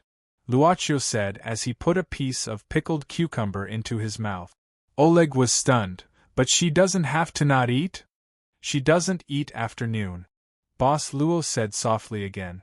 God knew why this girl, who probably had a perfect figure, was still obsessed with dieting and working out. Oleg didn't continue to ask but said, Antonio, eat slowly. Your table manners are too ugly. After all, there were guests here. Although eating heartily was a compliment to the cook, they were guests after all. Dad, if half of what you usually cook, no. If a quarter of it is delicious, it must mean that God hasn't given up on me. Antonio said abruptly. Oleg's face turned ugly at the words of the naughty child of the fighting nation. But how should he say it? Luaccio didn't really see anger from Oleg's serious face. What he felt was only Oleg's deeply hidden apology and sadness. Oleg sighed. If you remember to pray before eating, I think God will not give up on you. Antonio was stunned and patted his forehead with one hand. He quickly threw down the knife and fork in his hand, put his hands together and closed his eyes. Our Father in heaven, may people worship your name as holy. May your kingdom come, may your will be done on earth. Although Luaccio didn't know whether the prayer would work in this process, he still asked curiously, Mr. Oleg is also a believer. Oleg shook his head. I'm not, but this child was baptized when he was born. His mother is a believer. Luaccio nodded and didn't ask any more. There were only two kinds of situations in a family without a hostess, and it was so dirty and messy. No matter which one, it wasn't suitable to mention it on this occasion. But perhaps it was the worst kind. Luaccio's eyes fell on the small photo frame on the side of the TV cabinet in the living room. In addition to Oleg and the baby, there was also a beautiful woman with chestnut red hair. Oleg thought that this foreign young man was very good and very calm. Antonio quickly finished his prayer and began to eat heartily. During this meal, they talked about some local customs and culture. The time passed. After dinner, Oleg didn't let the servant girl wash the tableware. He hurriedly rolled up all the tableware and threw it into the basin, rolling up his sleeve. Luaccio began to carefully look at the decoration in this family. Antonio kept staring at Luaccio at this moment. The naughty child seemed to have let down his guard against this stranger after experiencing this delicious dinner. What do you do? Antonio looked up and asked the big brother, who was much taller than him. Boss Luo was looking at a piece of decoration. He gently put it down and smiled. I do business. Business? Do you sell things? The business in the child's mind was probably the shop that sold things in the shop. Well, I do sell things. What do you sell? Antonio asked curiously. Luaccio suddenly squatted down, so that Antonio didn't look up at him. He smiled and said, Basically, I sell everything. As long as the customer can think of it and afford it, I can sell it. Antonio tilted his head and said, Do you sell planes? Yes. What about trains? Also. The naughty child used his finger as a gun and made an aiming action. He said excitedly, Tanks? Rockets? Cannons? Do you sell Dragunov SVD? Yes. Luaccio nodded. However, kid, you are only 10 years old. Why do you say planes, tanks, rockets and cannons at this age? And Dragunov SVD is a sniper rifle. So the naughty child was very excited. Can you sell it to me? I have property of 8,300 rubles. Is it enough? Luaccio shook his head. Antonio lowered his head disappointedly. Luaccio stood up, reached out and patted Antonio's head and said softly, Remember, when you need it, you will find me. At that time, tell me what you really want to buy and… Boss Luo lowered his head and whispered something in Antonio's ear. Antonio opened his eyes wide and took a step back, looking at him with a trace of horror. Luaccio finally said, These can be used as the transaction fee for what you want to buy. Do you understand? With that, Luaccio stepped back in front of Antonio. Yuyi also walked to Luaccio's side. After a few steps, he and she suddenly disappeared in front of Antonio. Antonio opened his mouth wide and rubbed his eyes hard. After a few times, he still couldn't calm himself down. He stared blankly at the empty carpet. Antonio, where are the two guests? Oleg, who had just finished washing, came out of the kitchen and looked at his son and asked. Disappeared. Antonio pointed to the place where the two disappeared, turned around and said, I saw them disappear here. Oleg stared blankly for a moment, then walked in front of Antonio, squatted down and touched his head. The Lord said, Don't lie. You forgot to pray when you had dinner today, and now you lie. What do you think we should do? I'm serious, Anton shouted. Antonio. Oleg took a deep breath and said in a low voice, Today you played truant, right? I haven't asked you about it. Why did you play truant? Antonio clenched his small fists and didn't say a word. Oleg said, Do you know that only bad children play truant? Do you want to be a bad child? Antonio said, I've grown up. I don't need to go to school. I want to do what I like. You've grown up? Oleg, however, shook his head. He easily grabbed Antonio's arm and lifted him up. He said calmly, Child, do you know what I'm talking about? This is called growing up. Antonio kicked Oleg with his feet. Let me go. Let me go. Let me go. Let me go. Coward. What did you say? Oleg shouted in a low voice. Coward. You're a coward. Oleg is a coward. Slap. Oleg couldn't hold back his slap and directly slapped Antonio's face. But after this slap, Oleg was stunned and regretted very much. Antonio had been put down. He covered his cheek and fiercely pushed against his father. Oleg, you're a coward. After the child finished speaking with a sobbing tone, he turned around and ran back to his room without another word and slammed the door shut. Oleg stood there in a daze, his lips moved, and finally turned into a sigh. He took a long breath, picked up the photo frame on the TV cabinet, and slowly rubbed the glass of the photo frame. The coldness of the glass penetrated Oleg's fingers. This huge man sat on the sofa and closed his eyes. After a sumptuous dinner, the house returned to its usual desolation. The next day, Oleg opened his eyes with a headache. He drank a lot of beer here in the middle of the night. Oleg, who reeked of alcohol, pinched his forehead again and looked at the time. It's already this late? Oleg patted his forehead with annoyance. He didn't have time to wash himself, so he quickly stood up and said, Antonio, get up, I'll send you to school, Antonio. Oleg walked toward Antonio's room and shouted, but he couldn't get a response. He frowned and twisted the lock of the room, but it was not locked. The door was opened easily, but Antonio was not in the room. Chapter 246. Marina, pack up your things quickly, we are going out. Okay. Across the door, the little girl was busy packing her school bag. Her mother would send her back to school soon. But at this moment the little girl stopped, because the window of her house was being patted by a palm at this time. The little girl tilted her head, opened the window, and saw a familiar face. Antonio? Why are you here? Marina asked curiously. Marina, I ran away from home. Antonio looked at Marina with a trace of pride. Do you want to come with me? Marina was puzzled. But why should I run away from home with you? Antonio, it's wrong to run away from home. Mr. Oleg will be sad if you do this. You should go back and apologize to him. Antonio said, Marina, I like you, so I come to you. Marina shook her head. But I don't like you, Antonio. I like older and more mature boys. My mother is urging me. Goodbye, Antonio, I hope to see you at school. Marina. But ignoring Antonio's call, the little girl Marina quickly closed the window and pulled the curtains as well. Antonio lowered his head in disappointment. At this time, Marina had left the front of the house and explained something to her mother. What? Run away from home?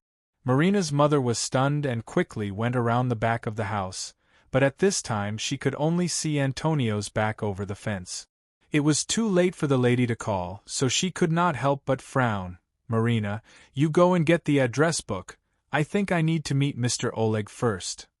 Okay, although the confession failed, Antonio did not seem to be sad as imagined, and his mood soon recovered. Because at this time he was walking on the busy street. At this time, he was afraid that he would have been in school and had to sit well, waiting for the arrival of the teacher.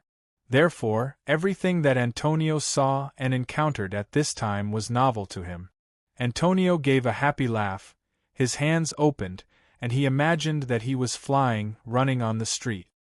He had already brought all of his property out of his house, more than 8,000 rubles. Basically, the students in the school would talk about their property, but most of them would use their property on useless toys or snack. Those students were too childish. They didn't know how to properly use their wealth. A cup of coffee and a sandwich. He sat on the chair in the cafe.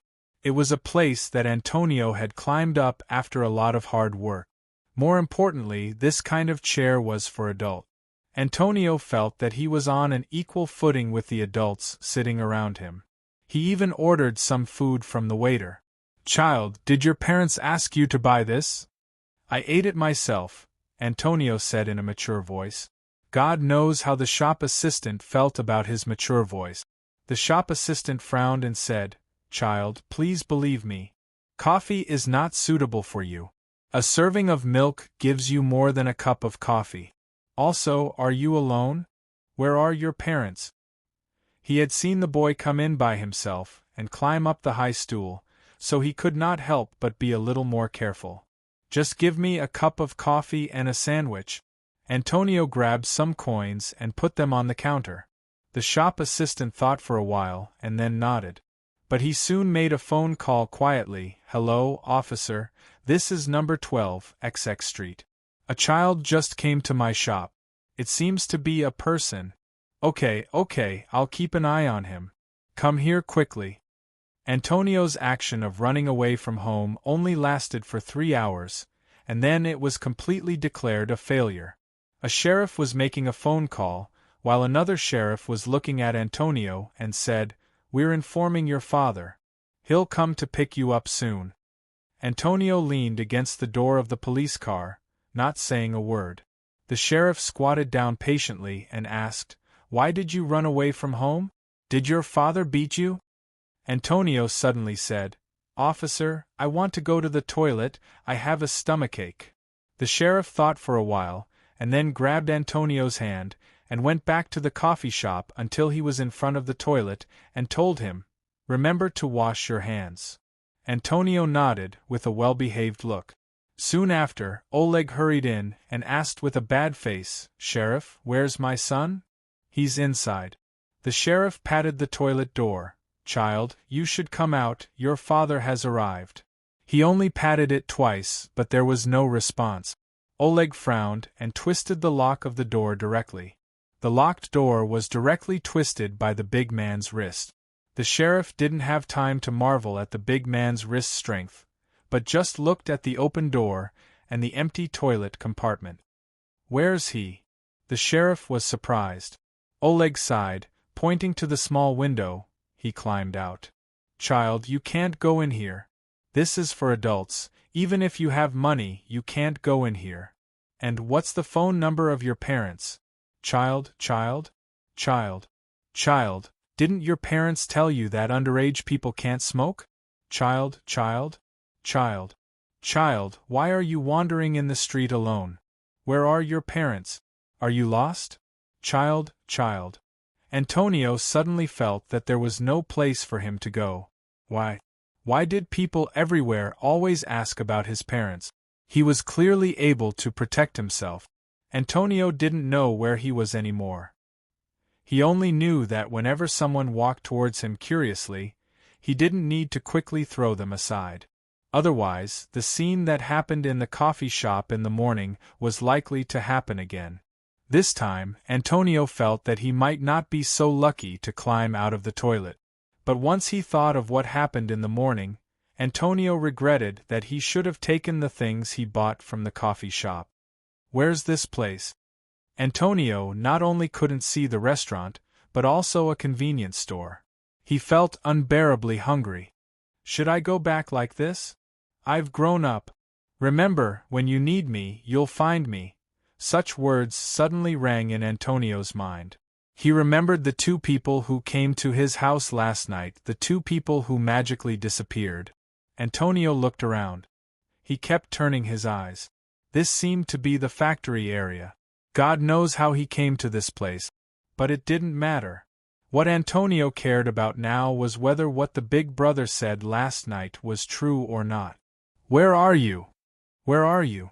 Antonio clasped his hands over his mouth and shouted, Come out! Where are you? Come out!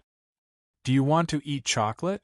Just as Antonio gave up, the voice that appeared yesterday suddenly came from behind. Of course, there was the same words. Antonio abruptly turned around. Just like yesterday, the mysterious guy extended a piece of chocolate towards him. Perhaps because he was too hungry, Antonio grabbed the chocolate without thinking and tore it open before putting it into his mouth. What can I do for you? Antonio, whose mouth was full of chocolate, raised his head and said, Big brother, can you really eat anything? Yes. Then. Antonio hesitated for a while, then said while counting his fingers, I'll use my lifespan. No, I'll use. Suddenly Antonio said, Marina doesn't like me. Then I'll use my love. You'll turn me into an adult. Adult? Antonio nodded and said, Yes, adult. I'll grow up and be as tall as my father. No, I'll be bigger, longer and thicker than him. Seeing this big brother didn't respond, Antonio said uneasily, Is it enough? If not, what else do I have to pay? No, it's enough. It was like a gust of wind. Everything in front of him changed. When the strange parchment opened in front of his eyes, Antonio only felt that his whole body was buried in ice and snow in winter, which made him shiver.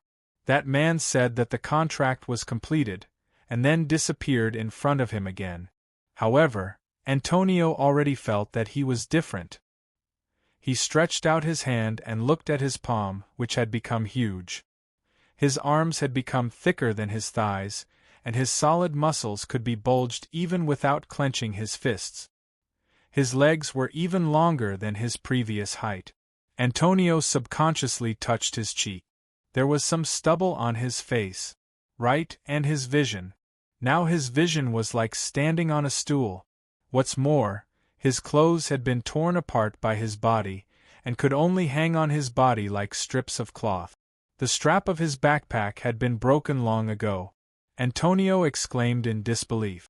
He pinched his face hard and felt the pain, the burning pain. But he smiled. I've grown up.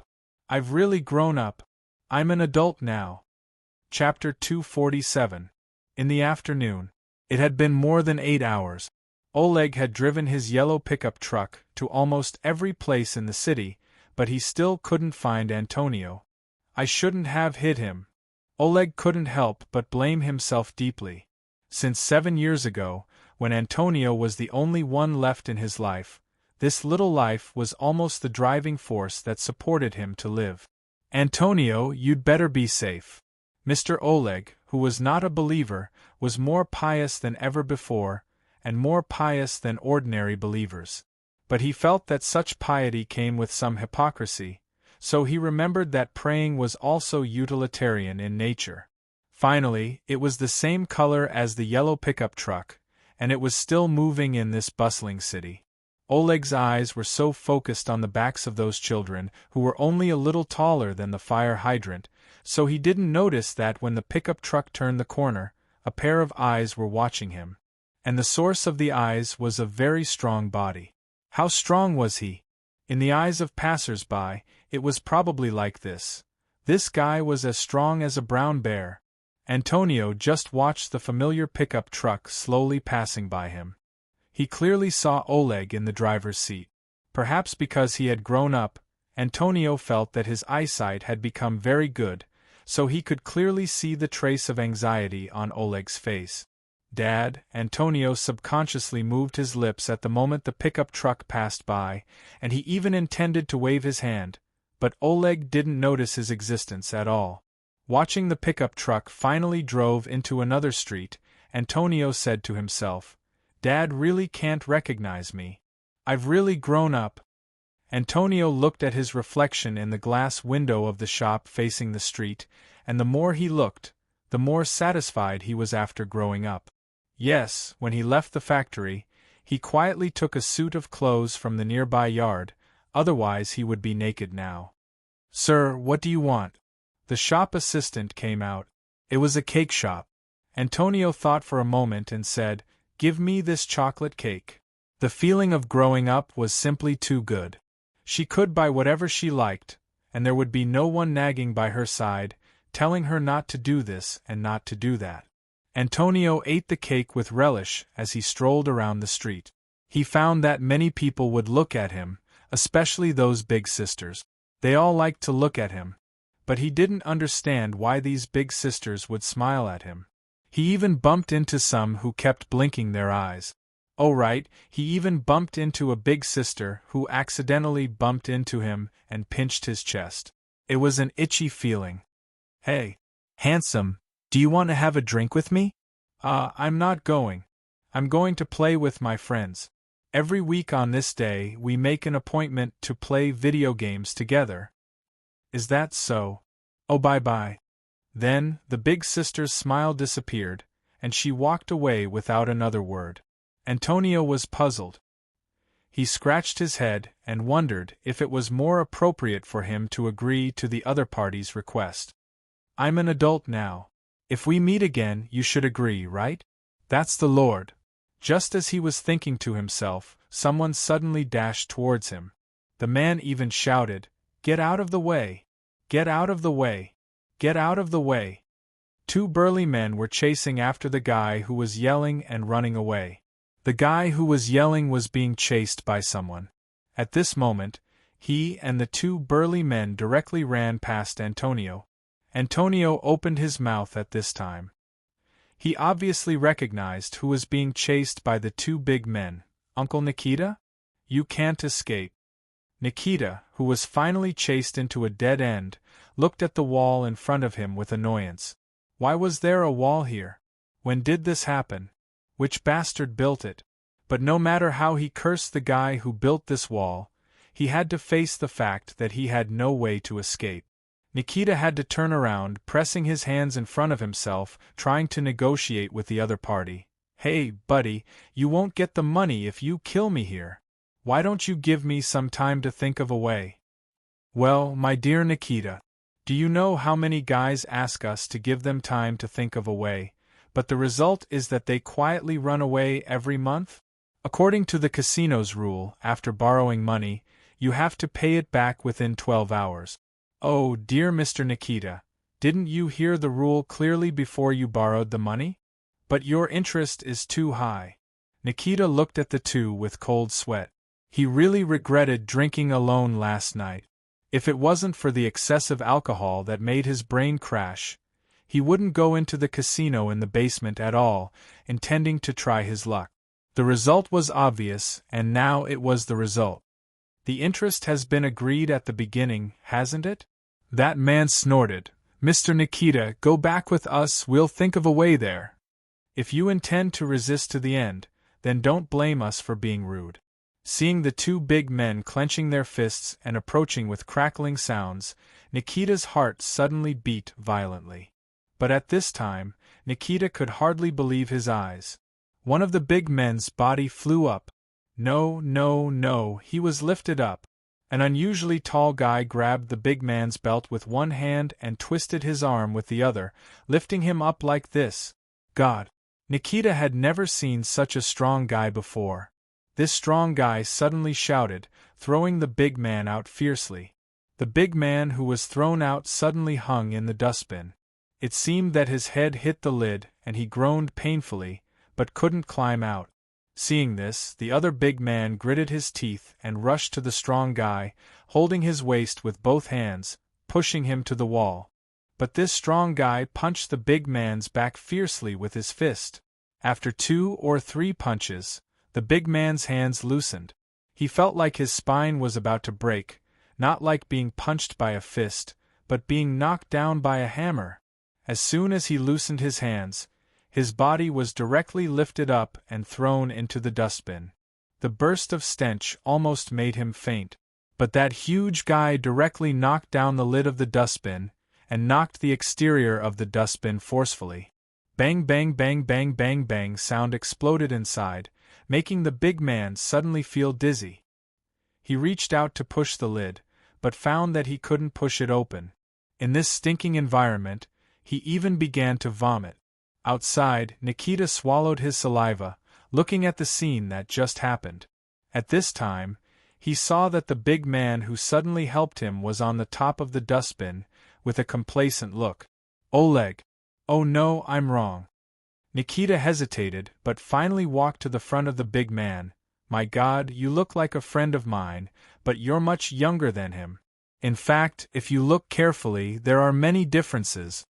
Antonio wanted to call Uncle Nikita as usual, but he thought that even his father couldn't recognize him, so Uncle Nikita shouldn't be able to recognize him. This naughty kid who had an adult body but was still a naughty kid suddenly had a mischievous idea. Is your friend as strong as me? Oh, my God, you're stronger than Oleg! Nikita exclaimed, you're just like a Siberian bear. By the way, thank you for saving me. Antonio, who was sitting on the dustbin, kicked his legs and said, I think you seem to be bullied by bad guys, so I saved you.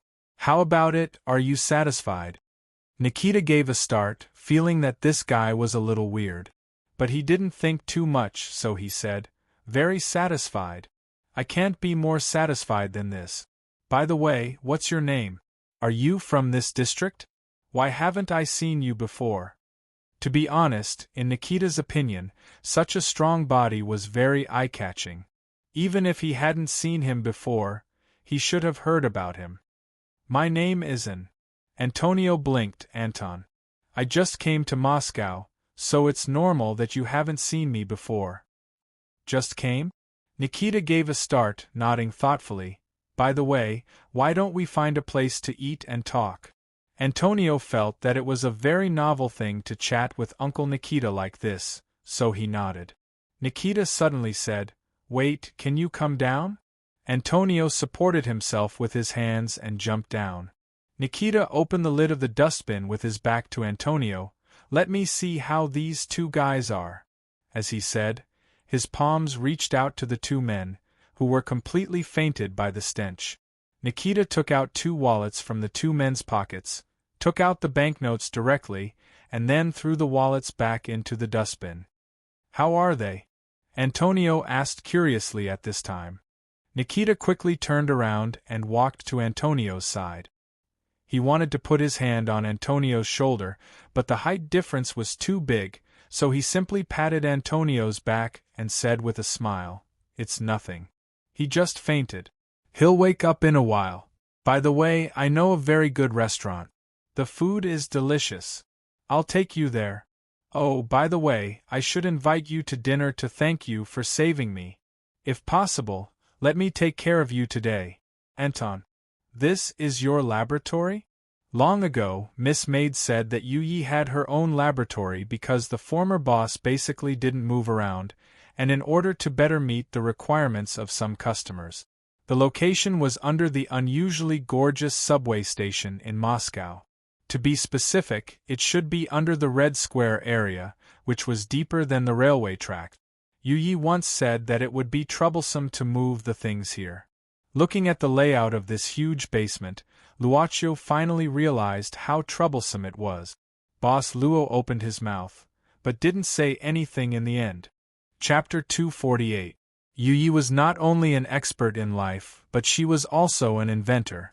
She had too much time to fully explore today's various scientific fields.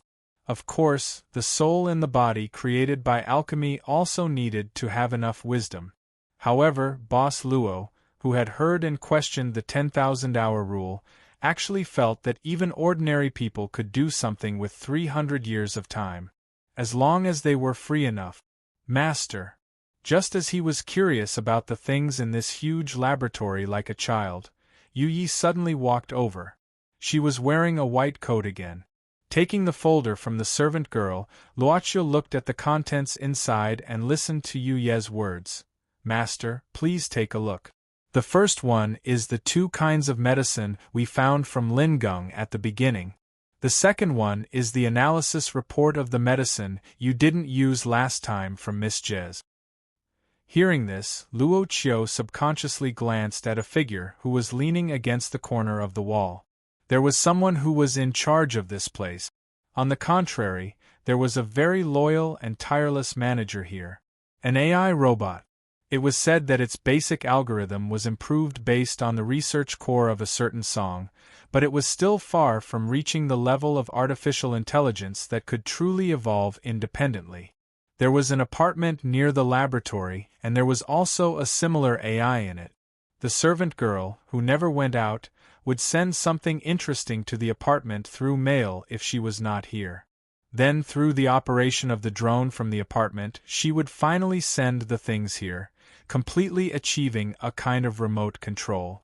Of course, this was because the club was not here now. Looking at this person named Adam. Yes, the one in the apartment was named Eve.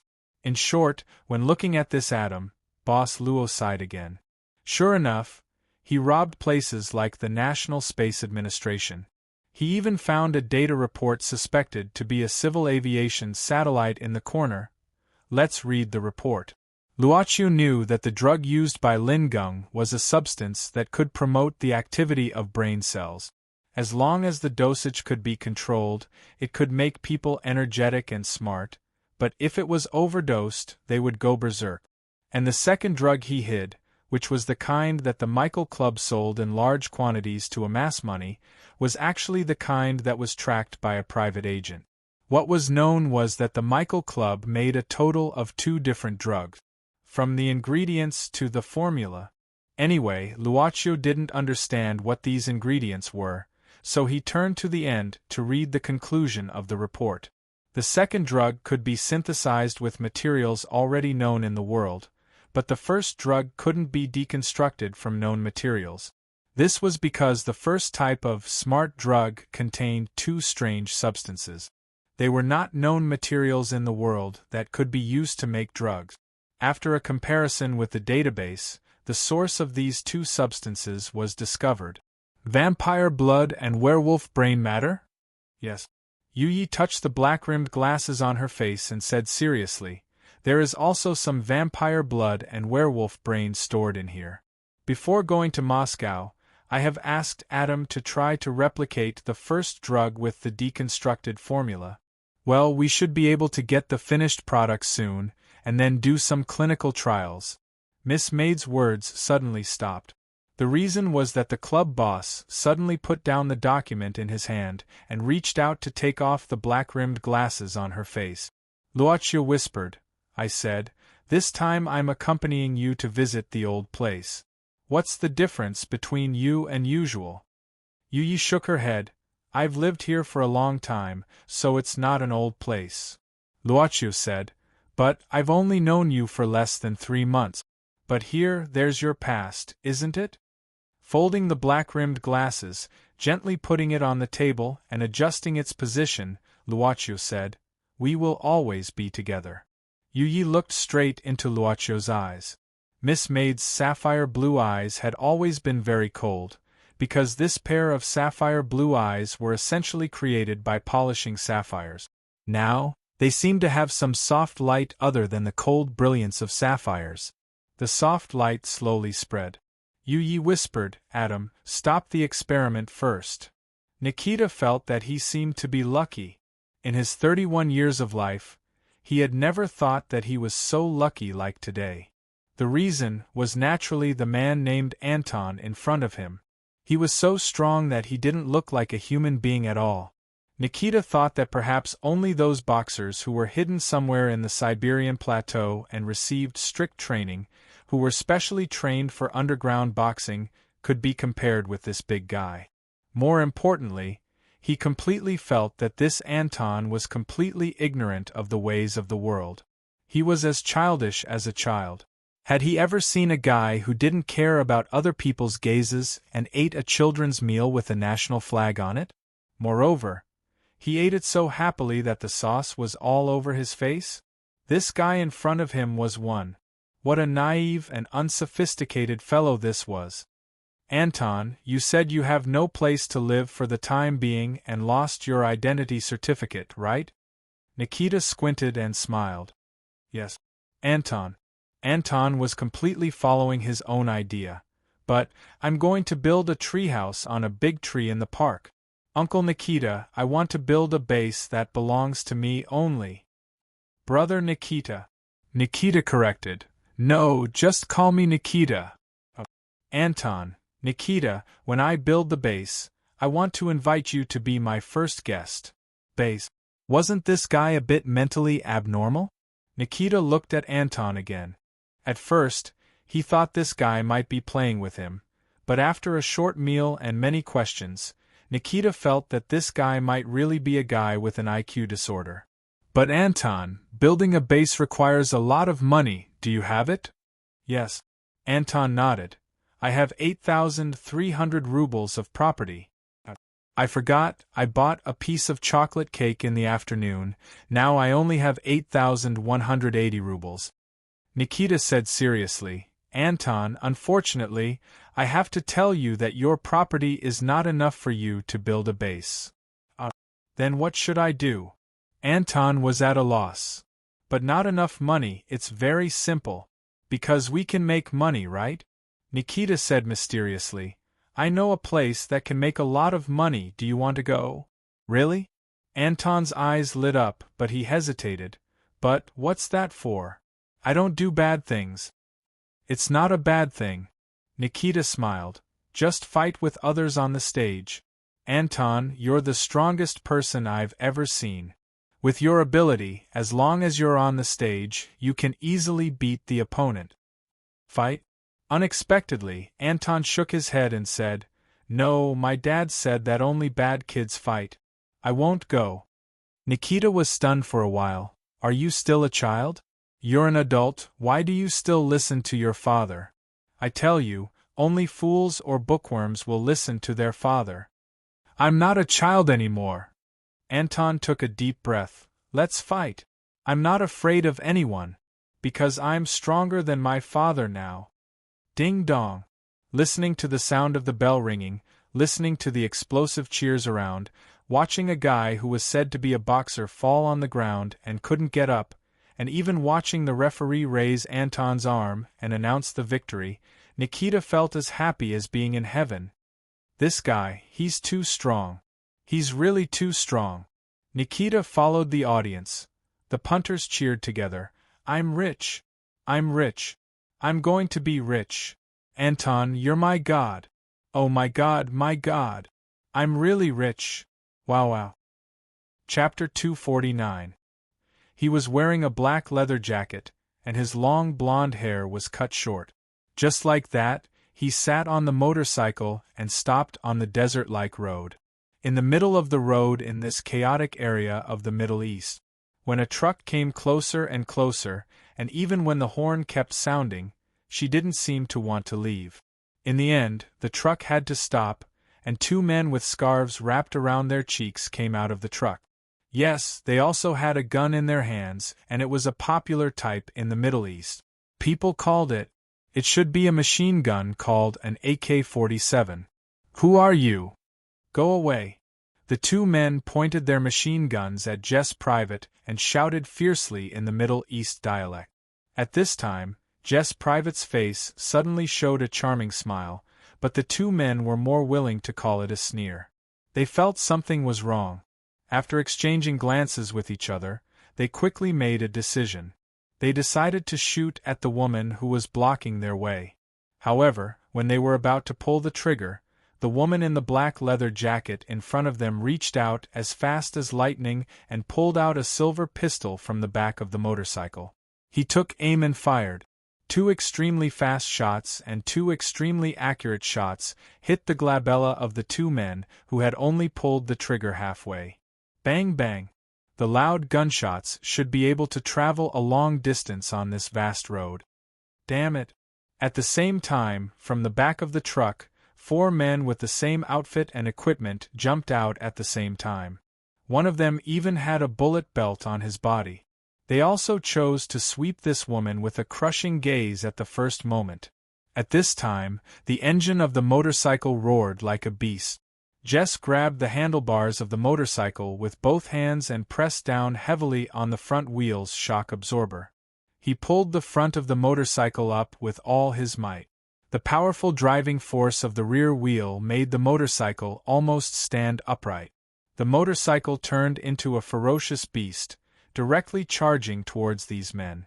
After pulling out a silver pistol from the front of the motorcycle, Jez also pulled out a black pistol from his left leg.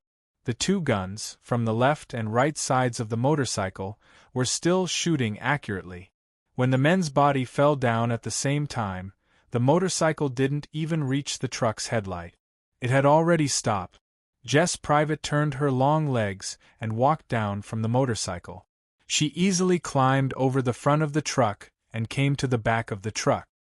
Here, Jess Private saw more than a dozen children ranging from 7 or 8 years old to 12 or 13 years old. They hugged each other tightly and looked at the woman standing on top of the truck in horror. "It's okay, I'll send you home." Looking at these orphans, it was as if he was looking at himself in the past. His voice became gentler as he put away his black and silver pistols. At this time, Allah al-Wakbar. It was a man who had suddenly appeared behind the truck. He had probably been hiding behind the truck since the beginning. But at this moment, this man's hand was holding a grenade in his hand. He was going to pull the grenade's safety. In a flash, Jess Private's eyes flashed like lightning, and she suddenly waved her arm. A bluish-purple arc of light shot out from her arm and hit the man's body. The man seemed to have become a conductor, and a powerful electric current crazily wreaked havoc in his body. His whole body was numb and lost consciousness. He himself would never have consciousness again, for he was dead. "Sister, are you an angel?" A little girl looked at this scene in surprise and subconsciously said, "Angel?" Jess Private shook her head, but said, "I'm just an avenger. Tell me where your home is." She needs to send these children back, as soon as possible, and then rely on the communication on the truck to contact a stronghold. Next, she will eliminate this stronghold, one of the strongholds in the Middle East under the Michael Club's banner. After leaving that eastern country, she has eliminated 2 of the same strongholds in this period of time. But there will only be more. Jess Private looked at the rolling dust and silently said, "I'm Menji." Jess Private drove the truck and forcefully turned the steering wheel, making the truck turn around quickly. The tires rubbed the ground and powerfully swept away the bodies on the ground. The bodies on the road were suddenly swept out. A huge body was flying out of the ring's ropes and fell to the ground. The audience around the ring dodged in time, so the person flying out of the ring could only hit the ground. "This guy can't stand up." The audience holding the fighter's ticket had to think in despair. Anton. Our Anton. He once again defeated a powerful opponent. Since the start of the competition 2 days ago, this is Anton's 7th victory. Is a legend about to be born? My God, Anton, you are the most powerful fighter I have ever seen. Shout. The referee raised Anton's arm, shouting crazily, "Anton, Anton, Anton." The scene's shouts continued. But Anton didn't know why, but he hated these people's crazy shouts at this time. He walked down the ring silently, ignoring Nikita who came to talk to him, and walked towards the lounge. Nikita, who had chased him all the way to the lounge, closed the door at this time. After thinking for a while, he walked to Anton and said with a smile, "What's wrong? Aren't you happy to win that guy just now?" Anton shook his head, looked at Nikita and suddenly asked, "Nikita, how much money did you make today? Today's harvest is good." Speaking of this, Nikita couldn't help but feel happy. "Nikita, is my money enough for me to build a treehouse base?" Nikita gave a start. He completely forgot about this matter. In fact, in just these 2 or 3 days, through Ndong's victory on the stage, not only did he receive a generous amount of prize money, He even secretly placed bets and earned a lot of money. This was the most money he had ever earned in his life. Oh, dear Anton, you should know that it's not easy to build a treehouse base. Nikita now said seriously, you should know that a tree is not just a tree. It's still on the land. Do you know the land? If it's not private, it's the country's. Therefore, you have to buy the land under the tree as well.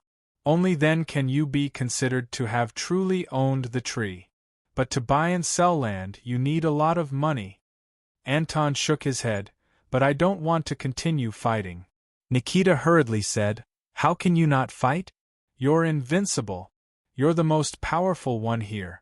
As long as you stand on the ring, it means that money will constantly fly into your pocket, and all you need to do is to throw your opponent down.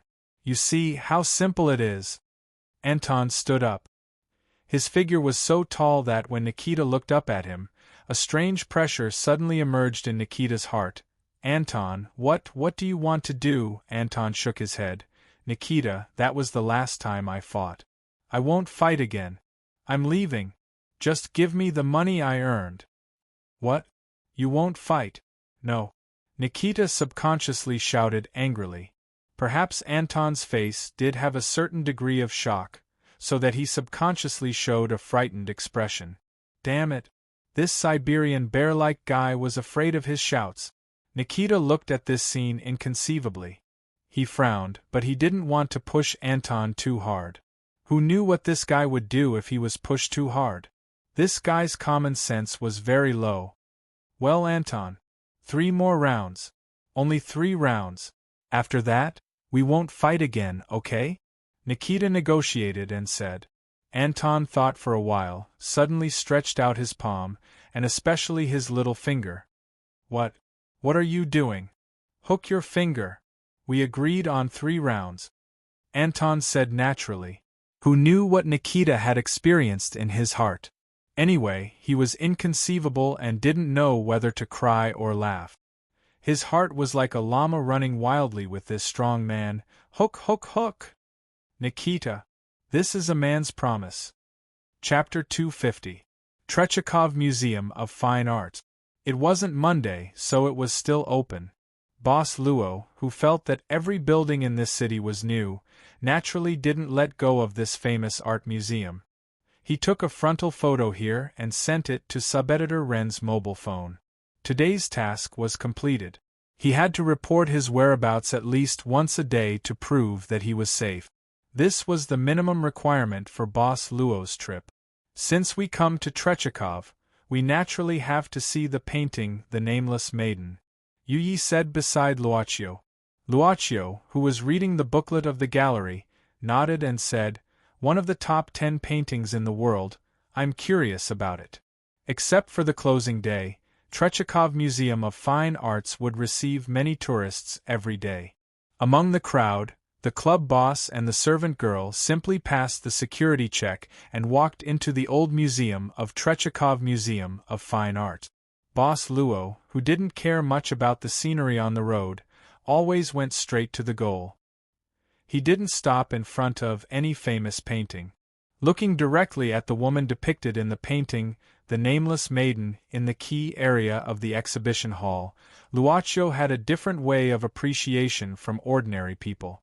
He could feel the mood of the painter. Many people think that the woman in the painting is Tolstoy's Anna Karenina.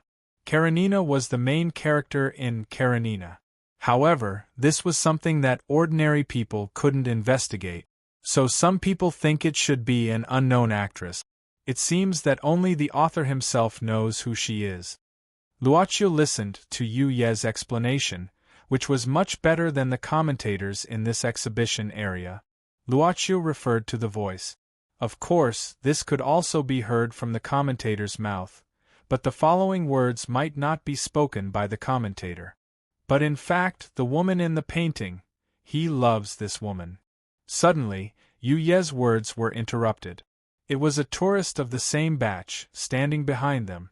He had soft wavy hair, a narrow and high nose, thin lips and a lush beard. At first glance, he looked like a middle-aged man. But for Luocio and Yu Yi, who were more sensitive to vitality, this person was actually quite young, probably not more than 30 years old. Luocio didn't feel unhappy about being suddenly talked to. He just curiously looked at this typical Russian young man and asked with interest, "How do you know that the painter loves his model?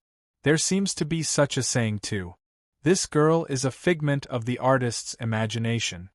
The young man with hair looked at the painting. His eyes focused, and even his whole mind didn't seem to be around him. Even though he could respond to the questions around him, even though he knew who was around him, he gave off the feeling that he was the only one standing before the painting. This was a very rare kind of concentration. Luocio, I can feel it." The young man suddenly closed his eyes. His left hand spread out in front of him, and his thumb was slightly clasped. His right hand was also raised at the same time, and his fingers seemed to be holding something. This was the posture of painting.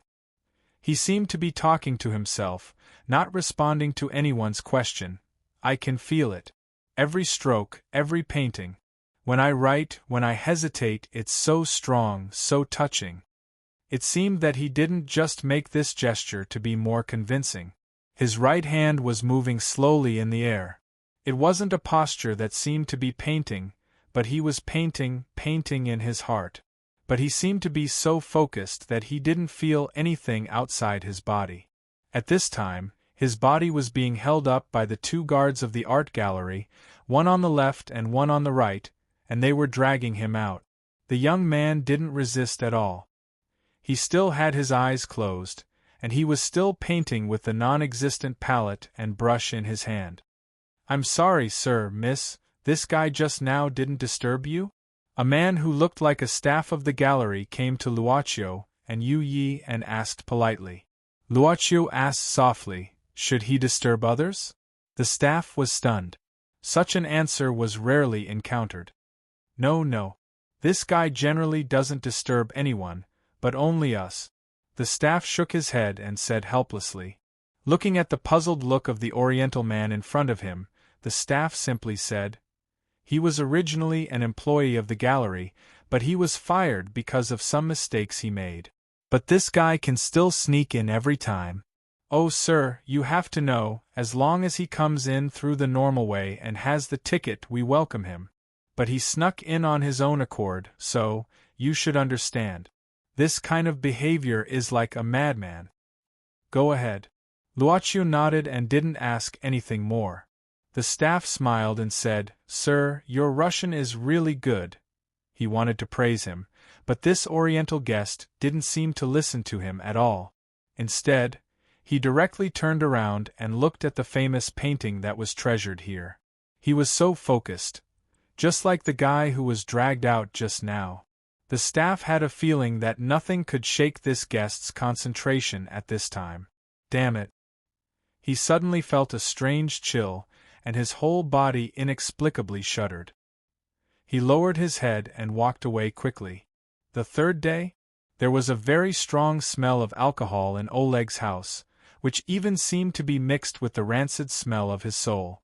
The reason for that was because he really did look like he was rotten. It was just Nikita's most intuitive feeling.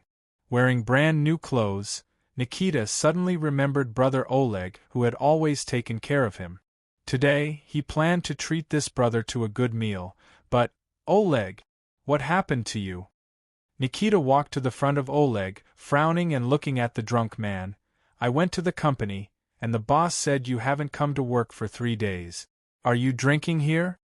The drunk Oleg opened his eyes slightly and burped. It seemed that he recognized Nikita. He used his hands to push himself up from the sofa, but he didn't manage to push himself up. Instead, he fell down again. Nikita quickly bent down to help Oleg up, but Oleg's hands were groping on the table, sweeping down the beer bottles one by one. "Give me some vodka." "Damn it," Nikita scolded, "you're not the Oleg I know. You shouldn't be like this. What the hell happened to you?" Oleg suddenly stopped. He patted his forehead hard, as if this was the only way to sober himself up. Oleg's eyes became bigger, but they were bloodshot. You're right, I shouldn't be like this. I'm going to find Antonio. Oleg pulled Nikita's arm and stood up, muttering to himself. I'm going to find him, find him, find him. Where's my key? Where's my car key? Where's my key? His voice became louder, more violent, and angrier. He was like a lion. Where's my key? Nikita swore that if Anton, who brought him wealth, was the strongest guy he had ever seen, then Oleg now was the guy with the most terrifying eyes he had ever seen. Brother, please tell me, what happened to Antonio? He left, he's missing. Oleg hammered his forehead hard. The alcohol gave him a splitting headache, but it couldn't be compared with the pain in his heart. 3 days, 3 days. What the hell am I doing? I promised Kamala to take good care of our child. What the hell did I do? Looking at Oleg's appearance, Nikita's originally happy mood seemed to have turned unpleasant at this moment. Suddenly someone broke in. Chapter 251. Who are you people? Oleg frowned, looking at the several strong men who suddenly broke in. But Nikita's face turned a little ugly. Among these strong men, one of them had a bandage on his arm and obvious bruises on his face. Oh, Nikita, I hope you still remember us. One of the injured strong men sneered. Thank you for your care a few days ago. We went to your house and found you didn't go back. We have no choice but to wait for you here. You see, haven't we been waiting for you? Nikita, who are these people? Oleg frowned and looked at Nikita. Nikita stammered. They are my thugs. Did you borrow money from them? Almost instantly, Oleg had guessed Nikita's situation and couldn't help but be furious. I've told you many times, let you. Oleg took a deep breath, shaking his head. It was useless to say these things now. He looked at these strong men and said in a low voice, How much does he owe you? The man sneered. Oh, sir, I'm afraid it's not just a matter of money. There's a bigger problem. Our boss told us to ask Mr. Nikita to go back. Nikita saw something wrong and subconsciously stepped back 2 steps. But these strong men seemed to have expected this. They came up to him, and 2 of them easily caught Nikita. Stop. Oleg frowned and suddenly shouted angrily. Are you going to help this bastard? Please let go. This is a private house. If you mess around again, I'll call the police. Oleg still said in a low voice. These burly men suddenly burst into laughter, as if they had heard the funniest joke in the world. One of them went to Oleg, looking at Oleg's stronger and taller body, and said with a grin, I thought you would beat him, but you said to call the police. Tut tut, it really makes me think I'm looking at an old woman. Ha! With this, he stretched out his hand and patted Oleg's cheek gently. Oleg subconsciously grabbed the man's wrist and suddenly twisted it. The man screamed like a pig being slaughtered. But Oleg didn't stop. Instead, he lifted his knee and hit the opponent's stomach. The burly man screamed again and fell to the ground. Oleg's eyes suddenly became fierce. The moment the big man fell to the ground, he clenched his fingers into a fist and punched at the big man's chest again. However, the moment the fist was about to hit the other party's chest, it abruptly stopped. No one stopped it. It was just this incomparably strong man who stopped and withdrew his hand. There was a hint of struggle on his face. Bastard! Another big man picked up a hockey stick at the door and smashed it on Oleg's back. Under this violent impact, the baseball bat was forcibly broken. Oleg looked back, his eyes as fierce as a lion's, making the sneak attacker's heart skip a beat. Bang! But at this moment, Oleg's head was smashed by a huge vase. The vase was smashed, and a trace of blood flowed down from Oleg's forehead. He fell to the ground and fainted. Oleg! Oleg! Nikita screamed in horror. The big man who was knocked to the ground at the beginning climbed up at this time. He spat out a mouthful of blood, pressing his abdomen with an ugly face. Go! Take these 2 guys away. When Anton returned to the apartment which was newly rented by Nikita, he lived in this place with Uncle Nikita these days. It was good to live here. Nikita also bought a video game. Anton never tried to play video games until he was sleepy without doing homework at night. But when he came back with a big bag of food and opened the door, Anton showed a strange expression. Because the apartment was now in a mess, as if it was destroyed by a beast. Anton hurriedly called Nikita, but he couldn't get through his phone. He didn't know how to deal with the problem here. However, he found a piece of paper with an address on it stuck to the back of the door. And there was a message.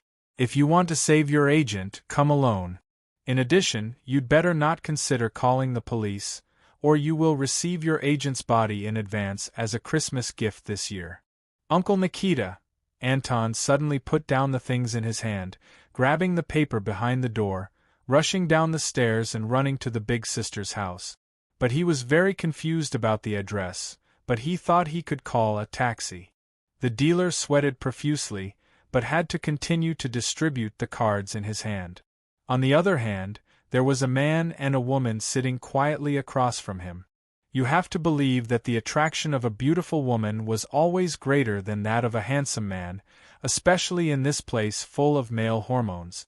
But even so, many people gathered here paid more attention to this young man. To be precise, the man with an Asian face even thought that he was speaking an unusually local Russian accent, so the dealer had no way to distinguish which country this person was from.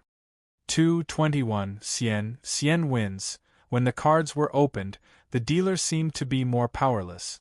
He could only announce with a reluctant loud voice, swallowing his saliva, pushing the chips in front of the gambler. This was the 23rd round. Of course, it was not strange to win 20 or 30 rounds, as long as the number of bets was enough. But what if he won 23 rounds in a row? This was no longer a problem that could be calculated by probability. This was strange. Extremely strange. The dealer even swore in his heart that if this guy didn't cheat, he would cut off his fingers. Unless he was God. God was sitting in front of him. God? Thinking about how ridiculous this idea was. So, he must have cheated. But why didn't the manager give any instructions? The dealer was waiting anxiously and began a new round of shuffling. At the same time, he began to figure out the intention of this guy who won 23 rounds in a row. In fact, even if he won 23 rounds in a row, the money he won wasn't much.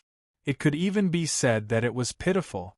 That was because this guy only placed the lowest amount of bets and never raised them. Was he playing around? Or is he mocking my strength? Or is he deliberately provoking me?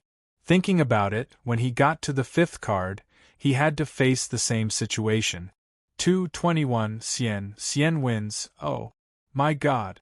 It was already the 24th round. The dealer couldn't help but wail in his heart. The Cien won 24 times in a row, and all of them were 21 points. The dealer really felt that he might be able to apply for the world record for the most unlucky dealer. He just didn't know if there was such a world record. Slow down a bit. No, manager, this is the slowest. I can't see anything at all. Where's the boss? The boss is in the basement. Isn't he interrogating Nikita in person? The boss doesn't like to be disturbed when he's having fun. Then you tell him that a guy won 24 rounds in a row. No, my God, is this guy a magician? It's already 25. Go. What are you waiting for? Okay. Maybe it was because he ran out of luck? Nikita couldn't help having such thoughts when he was complaining. His internal organs seemed to be stirred together, and he felt that he was going to die. Suddenly, his hair was grabbed by someone. It was the boss of this place, Andrew. Mr. Nikita, you're better at enduring than I thought. Nikita coughed painfully. Mr. Andrew, I've said that I can repay the loan you owe me right away. Why do you still torture me? What kind of person was Andrew? He was almost as strong as Oleg. In Nikita's impression, he was different from those bosses who passed the test and enjoyed life. This guy was unusually strong. Mr. Nikita, maybe you don't know. Andrew smiled. In fact, very few people know that I'm not only the boss of this place, but also the owner of the ring below number 78 Nevsky Avenue. What? Nikita opened his eyes wide. Oh, God. Nikita felt that he had understood the reason why Andrew caught him this time. That kind of ring was naturally not an open place. Such a ring was basically controlled by the banker. Although it was a slogan that anyone could fight on the ring as long as they had the ability, it was obviously just a means to attract more gamblers. Nikita never thought that it was a long-term solution to let Anthony stay in this ring. He only planned to use the shortest amount of time to obtain enough benefits from this arena. He planned to stop before he completely infuriated the Zhuang family. But he never thought that he would irritate the other party so quickly. Mr. Andrew, I can return the money I won these days to you, Nikita suddenly begged. Andrew just sneered. Nikita hurriedly said, I also promise that I won't let Anthony participate in your ring in the future. Don't worry, he won't appear again. Andrew said indifferently, Mr. Nikita, don't you think it's a little too late to let that guy leave the ring now? Anthony is a popular person now. If he suddenly disappears from the ring, I believe my reputation will suffer a great loss. And these losses are far more than what you've won. You! What do you want? Andrew raised his eyebrows and smiled. You know what? I used to be a boxer, but I've never seen such a powerful guy. He should always stay in my ring and become the overlord. You want Anthony to serve you? Nikita could not help exclaiming. Andrew said indifferently, he'll be here soon. At this time, there was a knock on the door of the room in the basement. Andrew suddenly smiled and said, Look, it seems that he's already here. Ignoring Nikita's ugly expression, Andrew opened the door and looked at his men, saying first, Has our guest arrived? Boss, there's a guest upstairs. He has won 25 times in a row. Chapter 252. He quickly rushed to the monitoring room. Andrew had been exuding a beast-like aura. In such a huge city, Andrew naturally had his outstanding points and extraordinary methods to reach his current position. Money was a very good thing because it could buy the services of many politicians. Because of it, Andrew could do a lot of things outside of the restrictions. Perhaps there was a bloody smell on him that even cologne could not cover. Is this the guy? Andrew's eyes were like a falcon's. Yes, boss. Now he has won the 31st round. And what's strange is that he always puts in the minimum amount of money and never raises. The manager's face was naturally ugly. We have to feel lucky that he is not playing baccarat. Otherwise, even if he only puts in the minimum amount of money every time, I am afraid we will lose to other gamblers and go bankrupt. Please invite this gentleman to the VIP room, Andrew said calmly. It was mentioned like this in the movie.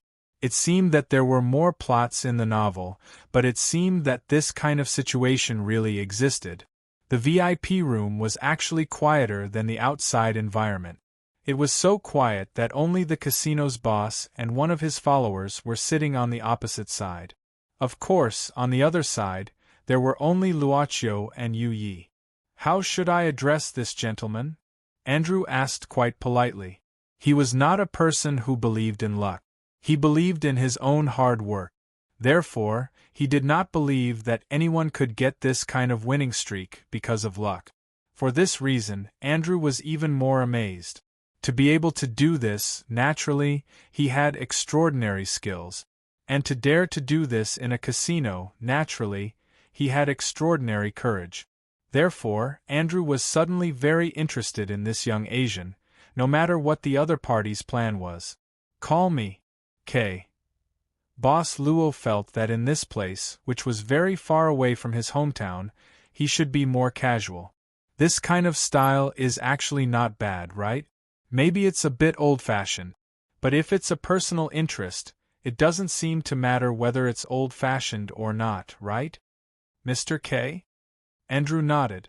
Obviously, this guy did not intend to show his real identity.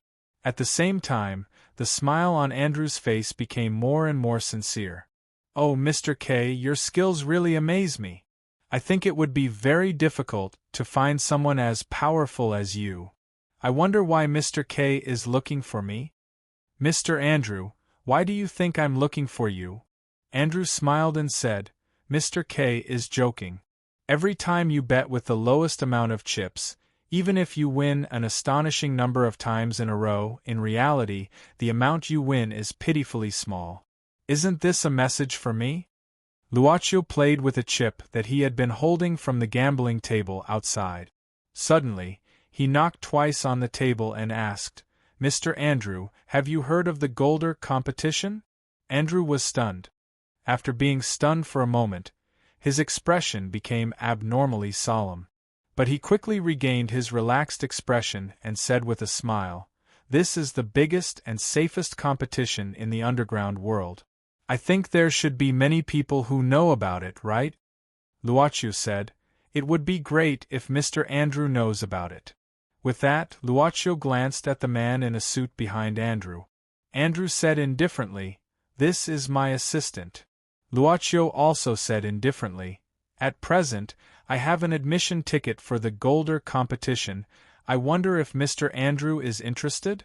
Even though Andrew looked abnormally calm, his slightly moving eyes betrayed his inner thoughts.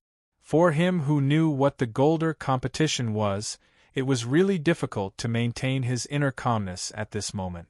An admission ticket for the Golder competition? That was not something that could be obtained with ordinary wealth. Wealth, reputation, status, and even power, none of these things could be missing. But Andrew was obviously a very suspicious person. He lit a cigar with the help of his assistant and slowly took 2 puffs. Suddenly, he smiled and said, The admission ticket in Mr. K's hand, is it fake? In the last competition, I was really unhappy about the loss. Luaccio pretended that he didn't hear it and kept talking without any fluctuation in his heart. So, I had to dispose of all the trash under my name and planned to buy some new ones. There are many ring owners in Moscow, but I heard that Mr. Andrew's ring is good, so I thought about it and came to you first. You want to buy boxers from me and then go to the Golder competition? Andrew couldn't help frowning. In the underground world, the transactions between boxers in the black market were not strange. It was just like the world of football or basketball, where the transactions between licensed clubs that lived under the sun were the same. But since he wanted to buy boxers, why did he mention the Golder competition? Luaccio said indifferently, Why did you deliberately reveal the Golder competition to Mr. Andrew, right? Andrew was startled at this moment. This young fellow had actually seen through his thoughts at a glance. However, he smiled calmly and said, Isn't this normal? Why did Mr. K mention the competition if it's just a simple transaction of boxers?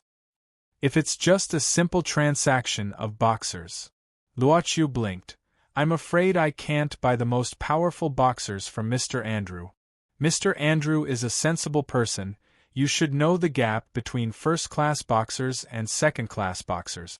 Well, let's put it this way. I don't want to buy second-class or third-class boxers at the price of first-class boxers. I don't care about the value of boxers, but I just want clean boxers. Andrew said casually, Rest assured, Mr. K. The boxers in my place are absolutely clean. They have never used any drugs or hormones. They are not the paper men who can only serve as models and wither away immediately. Speaking of this, it seemed that they should continue the conversation. But under Andrew's astonished gaze, this guy who called himself Mr. K suddenly stood up. Well, the woman he brought with him, who was indeed exceptionally beautiful, was carefully tidying up his clothes. Although there were only 2 of them, their aura was strangely displayed. Mr. Andrew, please think about it. Luaccio said indifferently, I'll come back in 2 days. I hope I can see your best boxers by then. Of course, Mr. Andrew is not the only ringmaster in Moscow, right? By the way, I'll give this back to you. I had a good time today. Boss Luo suddenly flicked his thumb, and the chip he had been playing with was flicked into the air, and then fell on the table in the VIP room. The moment it fell, Luaccio had already pushed the door open and left. Andrew watched the two leave until the door was closed, but he didn't move. His eyes slightly squinted in the smoke released by the cigar. "Boss, this guy's background is unknown. Should we call some brothers?" Andrew suddenly waved his hand, slowly sighing, and then pointed at the chip on the table. He didn't pay much attention to the appearance of the chip at the beginning, but only regarded it as Mr. K's act of showing off. His assistant frowned. He suddenly felt something was wrong, walking to the middle of the table. After a careful look, he opened his mouth in surprise. Chip, this chip of the smallest denomination, was indeed lying on the table at this time. Only it was sinking. What should he say? For example, in a muddy ground, a rock that was smashed down would be considered as a heavy object. This was the same for a bargaining chip. The assistant took the chip out of the table with difficulty, weighing the weight of this chip, and said inconceivably, "Boss, how did this guy do it?" Andrew took a deep breath and said, "I don't care how this guy did it. What I care about is whether he really has the admission ticket to Gort." "Boss, what is this, Gould?" "This is—" Andrew was about to speak, but the door of the VIP room was opened again. The man who came in saw only the boss and his assistant, so he directly said, "Boss, that Anton came alone." Chapter 253. "Boss, what is the Golder competition?" Andrew looked at his confidant and said indifferently, "It's an underground boxing competition. We call the participants the boxing masters. Each boxing master can send 3 boxers to compete. The death rate is infinitely close to 100%. Infinitely close? Andrew nodded, because only when the opponent is killed can it be considered a victory. The boxers go to the ring empty-handed and fight in the special ring. There are no restrictions until one of them is declared dead. The assistant frowned and said subconsciously, "What if the 2 boxers are from the same boxing master in the final round? Then they kill each other." Andrew heaved a sigh and said, "No matter how many people participate, there will only be one winner, and there will only be one survivor. There is such a cruel boxing competition." The assistant's palms couldn't help but break out in cold sweat. Although Andrew was also an arena master, there were often situations where he was beaten to the point of being unable to stand up again, or even being beaten until he was crippled.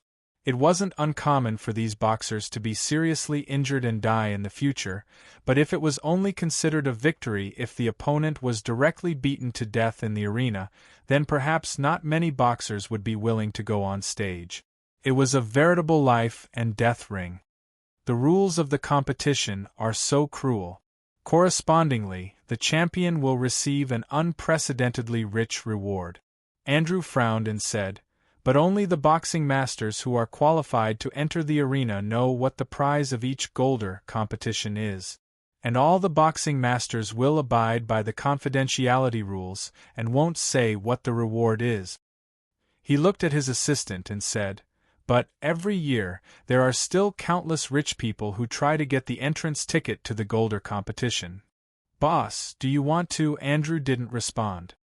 He wouldn't tell his assistant that he once had a close encounter with the Golder competition. "Let's greet our guests first," he said indifferently. Andrew should be interested in the Golder competition. Leaving the casino. In fact, it was just a casino, but now they were standing on the roof of the apartment next to the casino. Did the boss of the club have the entrance ticket to the Golder competition? The answer was, of course, yes. Inside the club, there were many strange things with different purposes. Among them was the admission ticket for the competition, which seemed to be always effective. As for whether the owner of the club wanted to participate in such a competition, the answer, of course, was Mr. K was just running his mouth. Luaccio looked down at the alley beside the apartment, at the grown-up Antonio.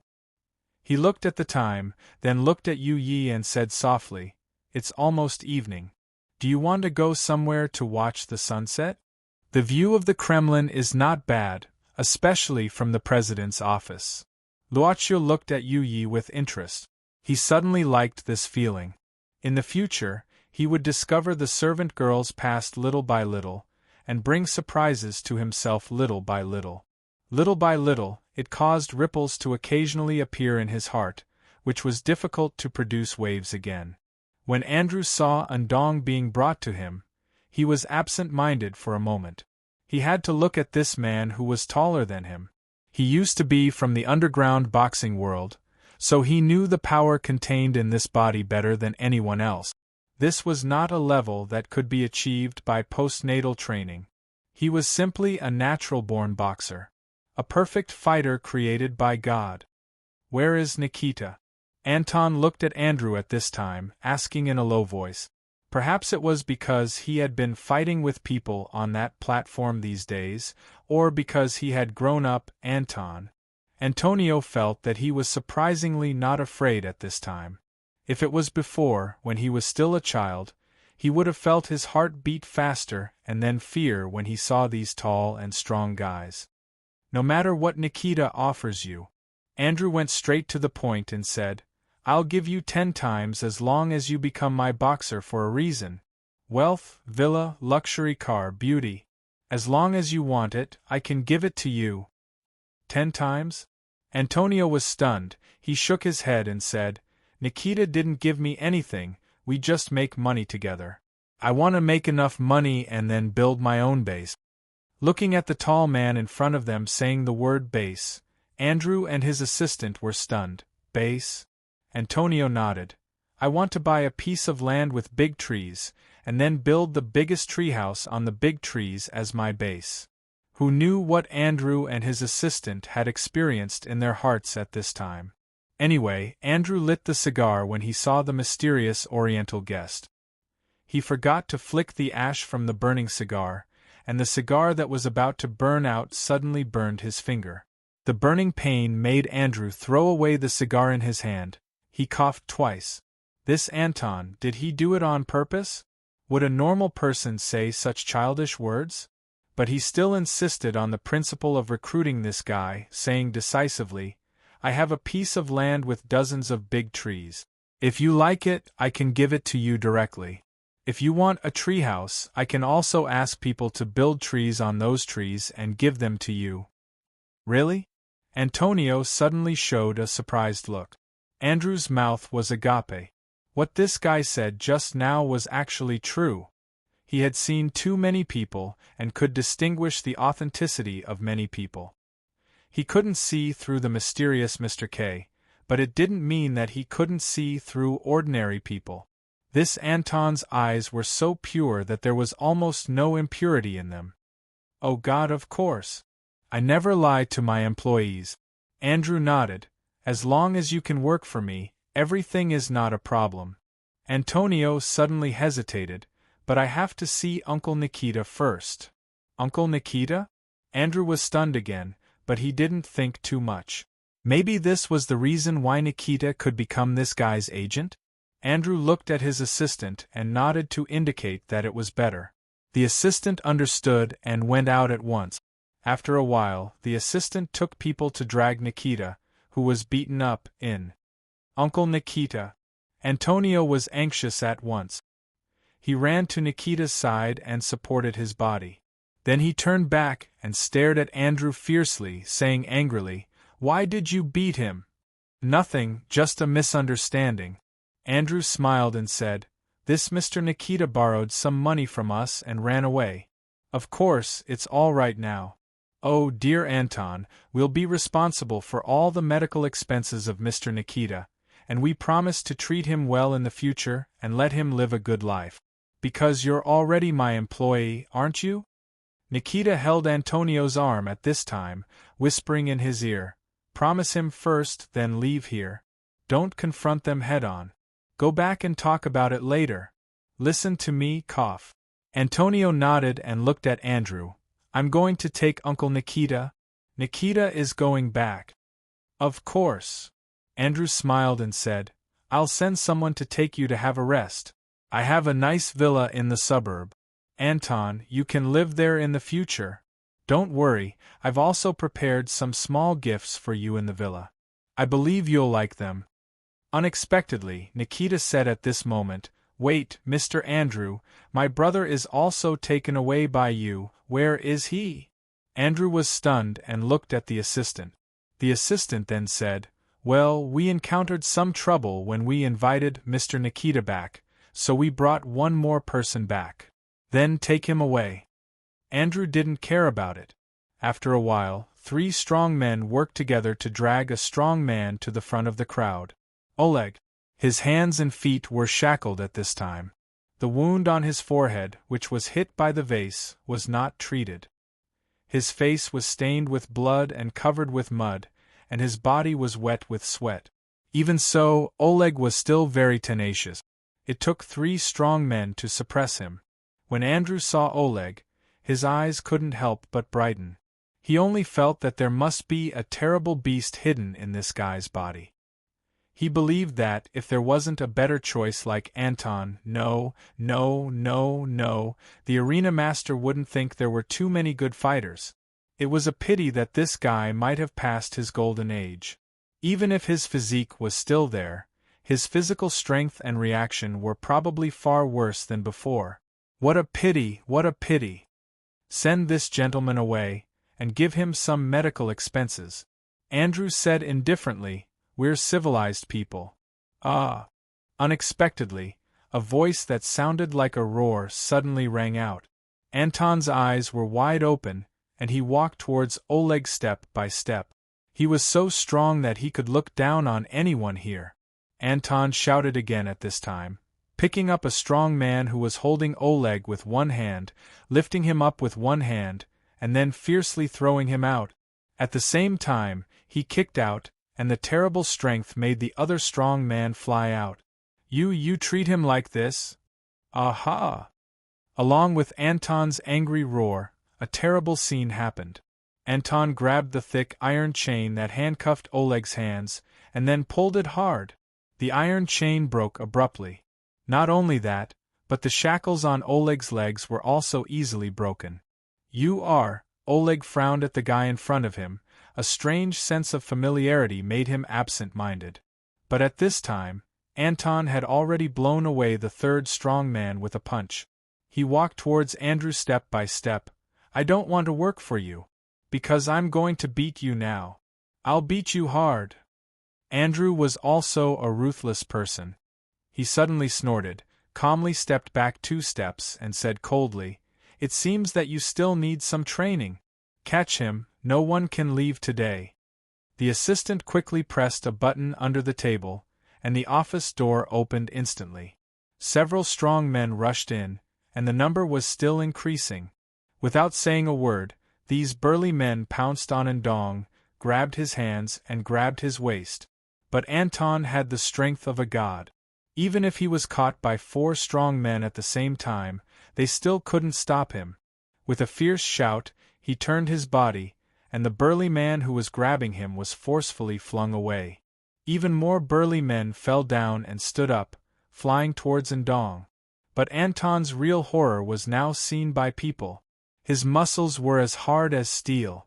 Punches on his body couldn't shake this giant who was like a Siberian bear. However, his fists were like iron hammers. When they landed on a person's body, they could directly knock down a 200-pound man. "I'm going to beat you." Chapter 254. Anton's fist heavily struck towards Andrew. However, Andrew, who had experienced countless battles in the ring, had a wealth of experience in this regard. He dodged Anton's fist very cleverly. The fist hit directly on the bookshelf behind Andrew, and the thick wooden board couldn't resist Anton's fist. At the moment when the fist hit the bookshelf, Anton swept his arm fiercely. His strong arm, like a bulldozer, broke the wooden board on the bookshelf at once, and then swept towards Andrew. Andrew raised his arms at the same time to protect his face, but he couldn't resist this terrible strength. He just resisted for a while, and his body kept retreating uncontrollably. At the same time, his arms were almost numb. Andrew even felt that the bones in his arms were about to break. He didn't know how terrible this guy's strength was until he felt it himself.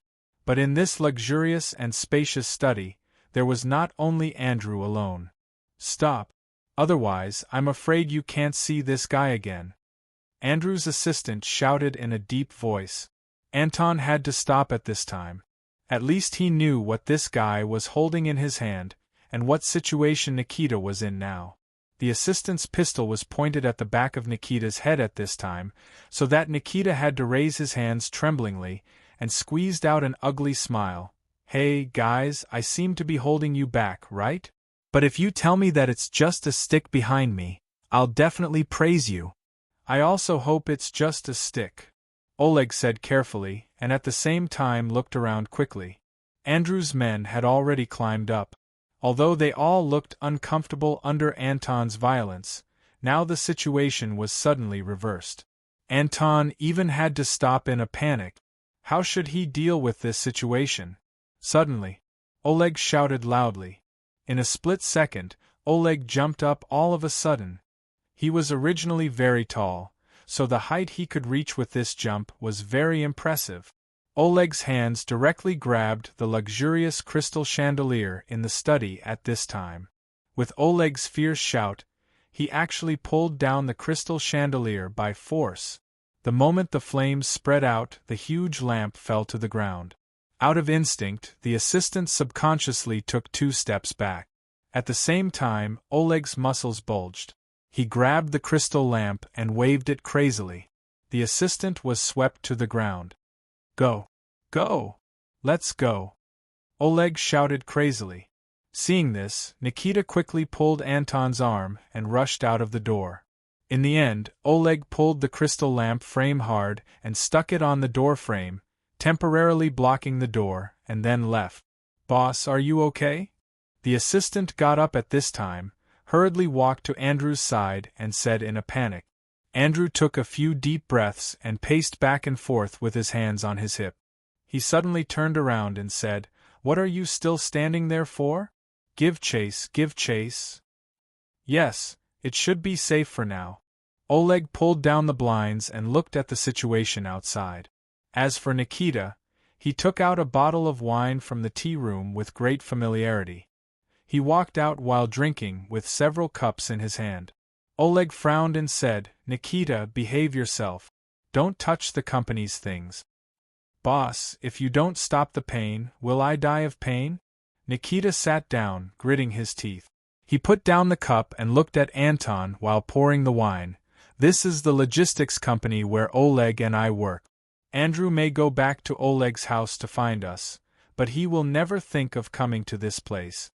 Anton's face showed a touch of excitement. He was still thinking about what happened in the casino just now. He could not help looking at Oleg. "Dad. Mr. Oleg, you were so cool just now." "Haha." Nikita smiled proudly. "This is just a piece of cake. You don't know that Oleg overturned a gang alone that year. You may not imagine that the situation at that time was much more thrilling than this time." "Nikita, you talk too much," Oleg suddenly shouted in a deep voice. Nikita closed his mouth immediately. "I won't talk, I'll drink my wine." Oleg suddenly said at this time, "Andrew is not a good person. You offended him, so you can't stay here for the time being. You have to leave here as far as you can. When it gets dark, I'll send you to the station." "Brother, what about you?" Oleg said indifferently. "I won't leave until I find Antonio. Don't worry, if I want to hide, they won't find me so easily." Nikita didn't say anything, just nodded. Anton moved his lips and wanted to say something, but he didn't say it in the end. He looked at the full glass of wine poured by Nikita, suddenly took a sip and coughed immediately. "You'd better drink with Mags. Vodka is for adults, little brother." Nikita couldn't help laughing. Anton choked. "Who says I can't drink? I'm just not used to it." Nikita shrugged and staggered to stand up. "I'll go to the toilet, call me if there's anything." After Nikita left, Oleg looked at Anton up and down. There were wrinkles on his eyebrows, both horizontal and vertical. "Have we met somewhere before?" He sat in front of Anton, looking straight at this young man who was stronger than himself, especially his eyes, which made him feel uneasy. "No." Anton shook his head, lowered his head, and played with the wine glass in his hand. Suddenly, he said, "Mr. Oleg, if we had continued to fight, we would have been able to give that guy a good beating. Why should we leave?" Oleg said indifferently, "What happened after you beat him up? Tell him, don't make trouble." Oleg smiled and shook his head, picking up a glass of wine and shaking it. "That will only make him angrier. Young man, listen, unless you kill him, he won't stop making trouble for you. So, have you ever thought of killing Andrew?" "Kill?" Anton shook his head quickly. "No." Oleg closed his eyes, leaned on the chair, and said slowly, "Then, let's go. Go as far as you can, and stay away from trouble.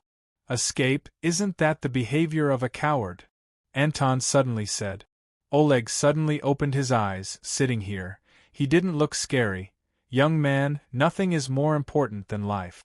Escape is not necessarily the behavior of a coward, but what?" Oleg shook his head, saying indifferently, "You'll understand it later. Besides, I have no obligation to teach you anything, it should be your father's responsibility." Anton suddenly lowered his head. "He never told me these. That's a terrible father." Oleg poured a glass of vodka in one breath, smiling and looking out of the window.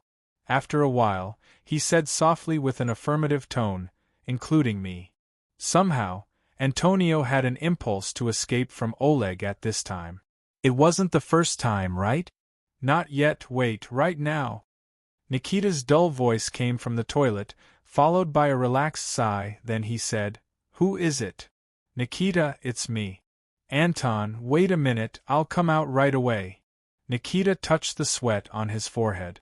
Anton said, "Nikita, this Mr. Oleg, what kind of person is he? He's obviously very powerful, but I think he seems to be very scared." Nikita gave a start, saying after a long silence, "Did he say anything to you?" "No." "Really?" Nikita sighed at this time. "He's not afraid of anything, he just fell asleep. You know? The person who can wake him up is no longer in this world." "No longer in this world?" "His wife, Kamala." "Mother." Chapter 255. Nikita had known Anton for only a few days, but perhaps it was because they had experienced danger together, and now they were in the same boat, or Anton gave him a feeling that he could confide in him. Who knew? Perhaps he was just hiding some things in his heart that he just wanted to say. But at such a time that was exactly the same as 12 years ago, he didn't want to say anything. Oleg has always been a very strong man. I have to say, he's really God's favorite. He's smart, he's strong, and he won the love of the most beautiful Kamala. Haha. Nikita said with a smile. "In fact, like many people, I'm secretly jealous of the most beautiful Kamala and Oleg. But I'm different from others, that is, I also sincerely bless them both." Anton outside the door. Antonio seldom heard about his mother, Kamala, from Oleg. At this time, he was unusually quiet. He was so quiet that it was like falling asleep slowly while listening to the stories of his relatives before going to bed. "Mom, why did Miss Kamala fall in love with Mr. Oleg?" Anton asked softly. Nikita thought for a moment and said, "Probably because of his innate sense of justice. Believe me, Oleg at that time was really a guy who could make everyone feel ashamed. Once, right? Our neighbor was harassed by several villains. When we were discussing how to avoid the disaster, Oleg had already beaten up these villains. Now that I think about it, the number of people who were taken care of by Oleg in the village is really a great number. But this great number is a joke. Why? When every person you've helped turns against you in the end, will you still feel proud of how many people you've helped?" Nikita said with a cold and almost mean voice. "Those who once said thank you with a smile in front of you finally said sorry to you, and then hurt you without hesitation. Oh, dear Anton, please believe me, that must be the most disgusting and sad situation you can imagine. But it's also the most helpless situation." Antonio frowned. He couldn't really understand Nikita's words. He could only ask, "What happened?" Nikita heaved a sigh of relief. Our village basically makes a living by mining. Do you know? In a mining area like that, the unfairness and the bad things that happen are far beyond your imagination. There was oppression from the top, as well as disputes between miners. After so many years, this has become a stable and balanced situation. As for what the outside world is like, for us who grew up there, we have no idea. The only thing we know is that in this village, in this mine, whoever has the biggest fist is the truth and the ruler. Nikita shook his head and sighed, but Oleg is born with a strong sense of justice. He resisted this kind of decadent lifestyle. He instinctively hated being oppressed by the forces in the mining area. He had the idea of protecting everyone. He even thought that as long as everyone united, no one could bully us at will. So he took action. At the beginning, because of Oleg's constant help and his reputation in people's hearts, many people were really anxious to resist. We resisted unreasonable overtime, we asked for more holidays, we asked for better meals, and we even started to go on strike. In the end, Oleg seriously injured several black foremen directly. Nikita said with a trace of nostalgia, at that time, it was the most hopeful time for the village in these decades. And Oleg was also regarded as a hero by us. But he didn't become arrogant, instead, he worked harder to guard this hard-won hope. But Nikita's voice suddenly became sad. Oleg forgot one thing. That is, not everyone can be like him, with a strong body and courage, and the most important sense of justice. Do you know? The darkness in the mining area has never been dispelled, it just hides. Yes, it's like a poisonous snake, carefully hibernating in the darkness that can't be seen by the light, waiting for an opportunity to move. Who was it at the beginning? Anyway, I forgot. I only remember that day, when we were preparing for work as usual, a miner was found in his own home, and his left hand had been ruthlessly cut off. When we found him, his left hand was actually not bleeding, because his left hand was very burned, and all the bleeding places were sealed. And his cut-off hand was thrown on the edge of the wall, and a few words were written on the wall with the blood of his hand. No resistance. Nikita said with a wry smile. Those people's revenge came too fast, even we didn't have time to react. Do you know? We are different from them. They are scoundrels. They are real scoundrels. They are like evil ghosts. They are scoundrels who can do anything. Every day we could hear which family in the village was harassed at night, which family's house was secretly set on fire, or who was beaten black and blue on the road. Nikita sighed. I really can't. No matter how Oleg persuaded everyone, there was no way to stop the spread of this fear. Even if we still have some people who have been persisting, but until that day. Those people said that as long as Oleg is handed over, as long as everyone can return to their previous lives, they will stop causing trouble. They even promised that as long as Oleg, who led the trouble, is handed over, they will improve their work. Otherwise, it will get worse. Anton uttered a low cry. He suddenly felt his hands and feet were a little cold. Then, sorry, we didn't want to. I have old people and children to take care of at home. Sorry, they said, as long as you could surrender, they would let us go. I'm sorry. Oleg, I beg you, okay? You've been helping us all this time. This time, please help us as well. They said that they could cancel my gambling debt, otherwise, I could only die. Sorry, Oleg, I'm really sorry, but we have no other way. We have never asked you to do so many things. This is just your own self-satisfaction.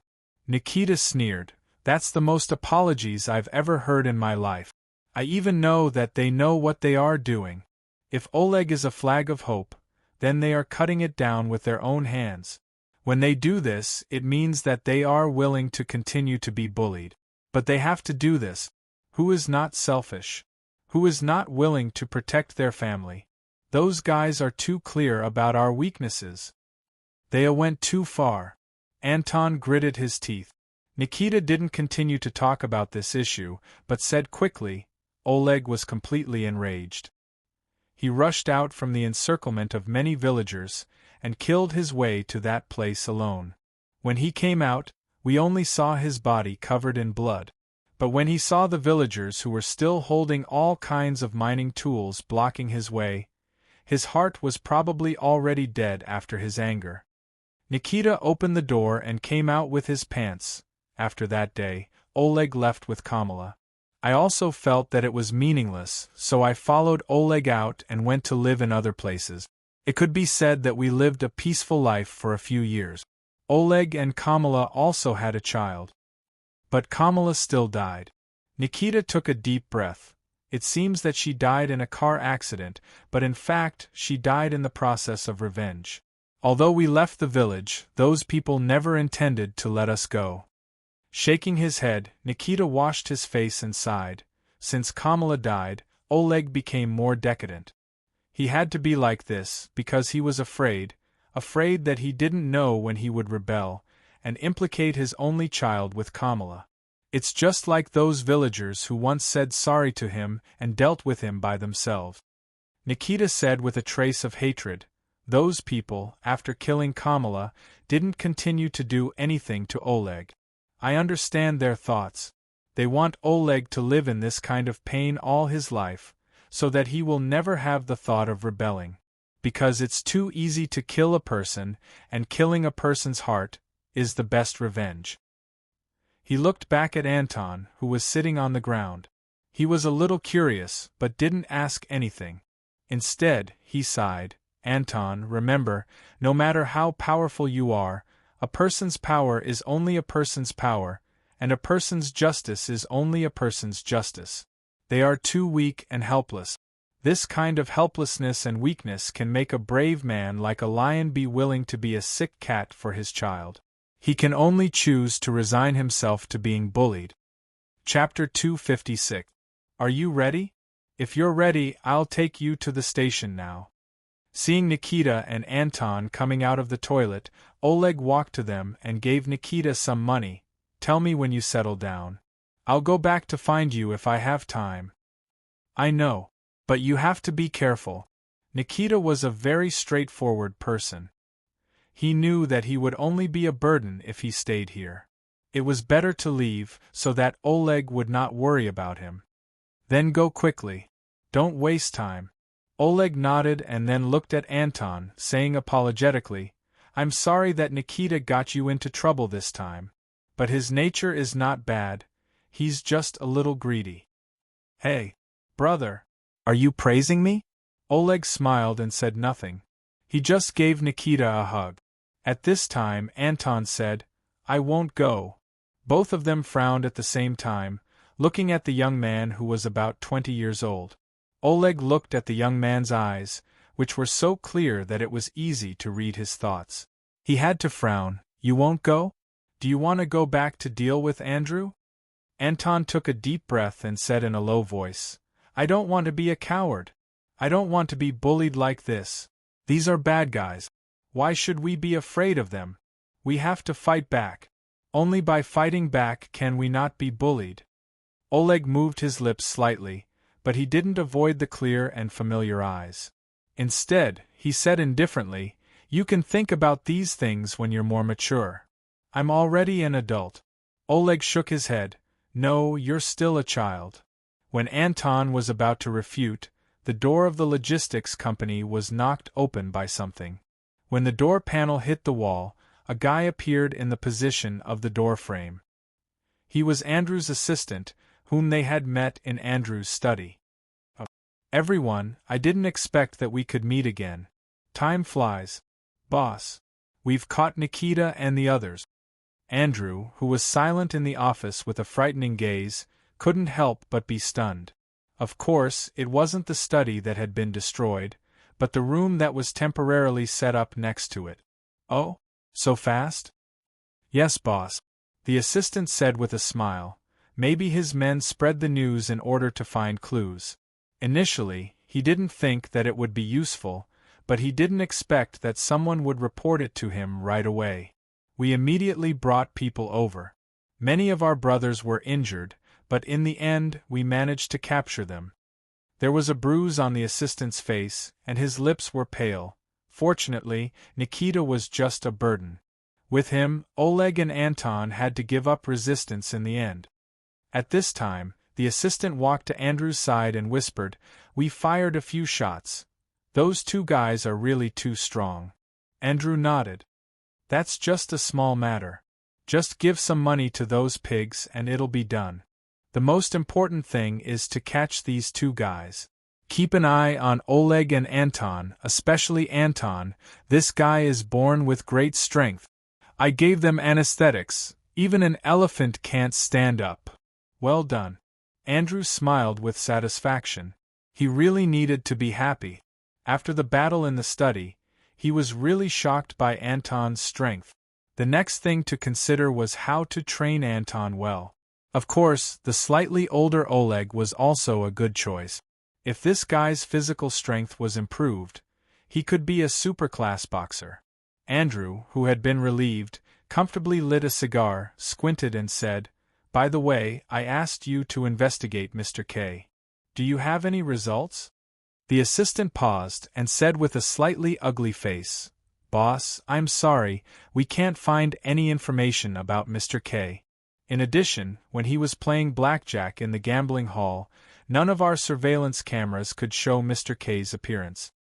"What?" Andrew was stunned. "What do you mean?" The assistant hurriedly said, "When he was in the gambling hall, we clearly saw Mr. K's appearance through the surveillance video. And I can also guarantee that no one has touched these videos at all. But the strange thing is that when I open them again, all the images of this Mr. K became blurry. How could this happen?" Andrew frowned deeply. He suddenly thought of that chip.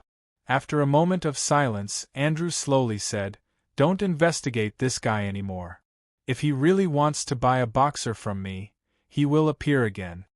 After rearranging the overturned sofa, Luaccio sat down. This was the apartment rented by Nikita after Anton won the boxing match. Basically, the original things of this apartment were here. Miss Maid looked out of the window at this time, and then returned to Luaccio's side, whispering, "Master, the pawn used to report is back. He seems to be very happy.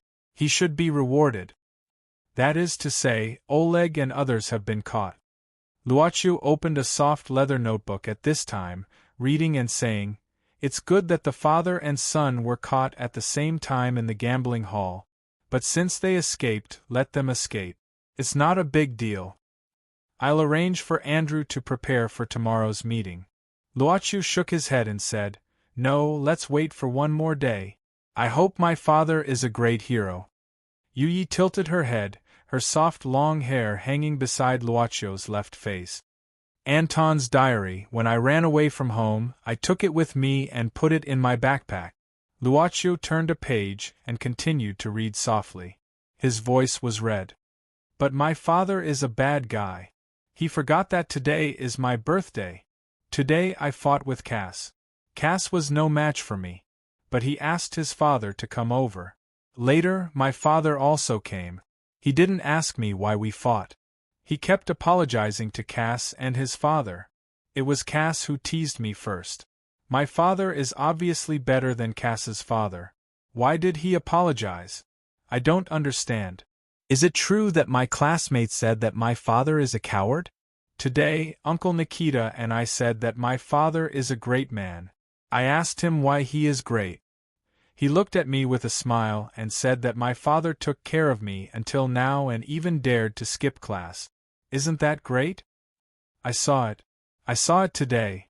I don't think I'll forget it in my life. I saw my father kneeling to someone. I saw the man pour beer on my father's head.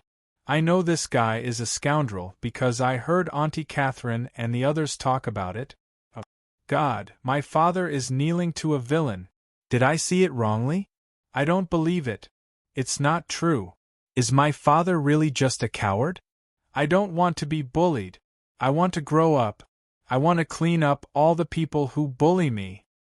New Year, my father is still working overtime. I eat at home alone. It's disgusting. I miss my mother, but I forget what she looks like. I can only look at my mother's picture. I saw the villain who bullied my father again. This time he bullied Kakachi's grandfather. Too hateful, so I pinched a piece of mud and threw it at him. But I couldn't outrun him, so I was caught and beaten. At night, my father called me to eat. I can only say that I'm not hungry. It's so painful. I want to grow up quickly. I want to grow up. I want to grow up. I want to protect my father. I want to protect Uncle Nikita. I want to grow up. I want to leave this house and prove that I'm an adult. Father, goodbye. I'll build a big base and train very hard there. Then I'll come back. The diary was turned to the end. Because he kept reading until the end, Miss Maid took a glass of water and gave it to Luocio. Luocio suddenly said softly, "Probably when I was 7 or 8 years old. I also thought about becoming an adult. Later, when I really grew up, when I was 16 or 17 years old. More or less, I felt that the idea at that time was quite childish, and even hated children for a period of time." Luocio blinked. Especially naughty children. But obviously, compared to naughty children, 16 or 17 years old is almost the same. The so-called maturity is not much at all.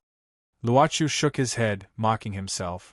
I thought that after reading more books, listening to more specious truths, and perhaps experiencing some things that shouldn't be experienced at that age, I felt that I had grown up. But when facing problems, I was like a child, at a loss. I thought that the way of dealing with problems was very good, but it was always full of mistakes.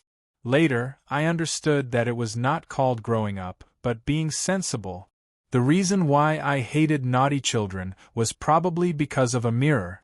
I hated my childish self.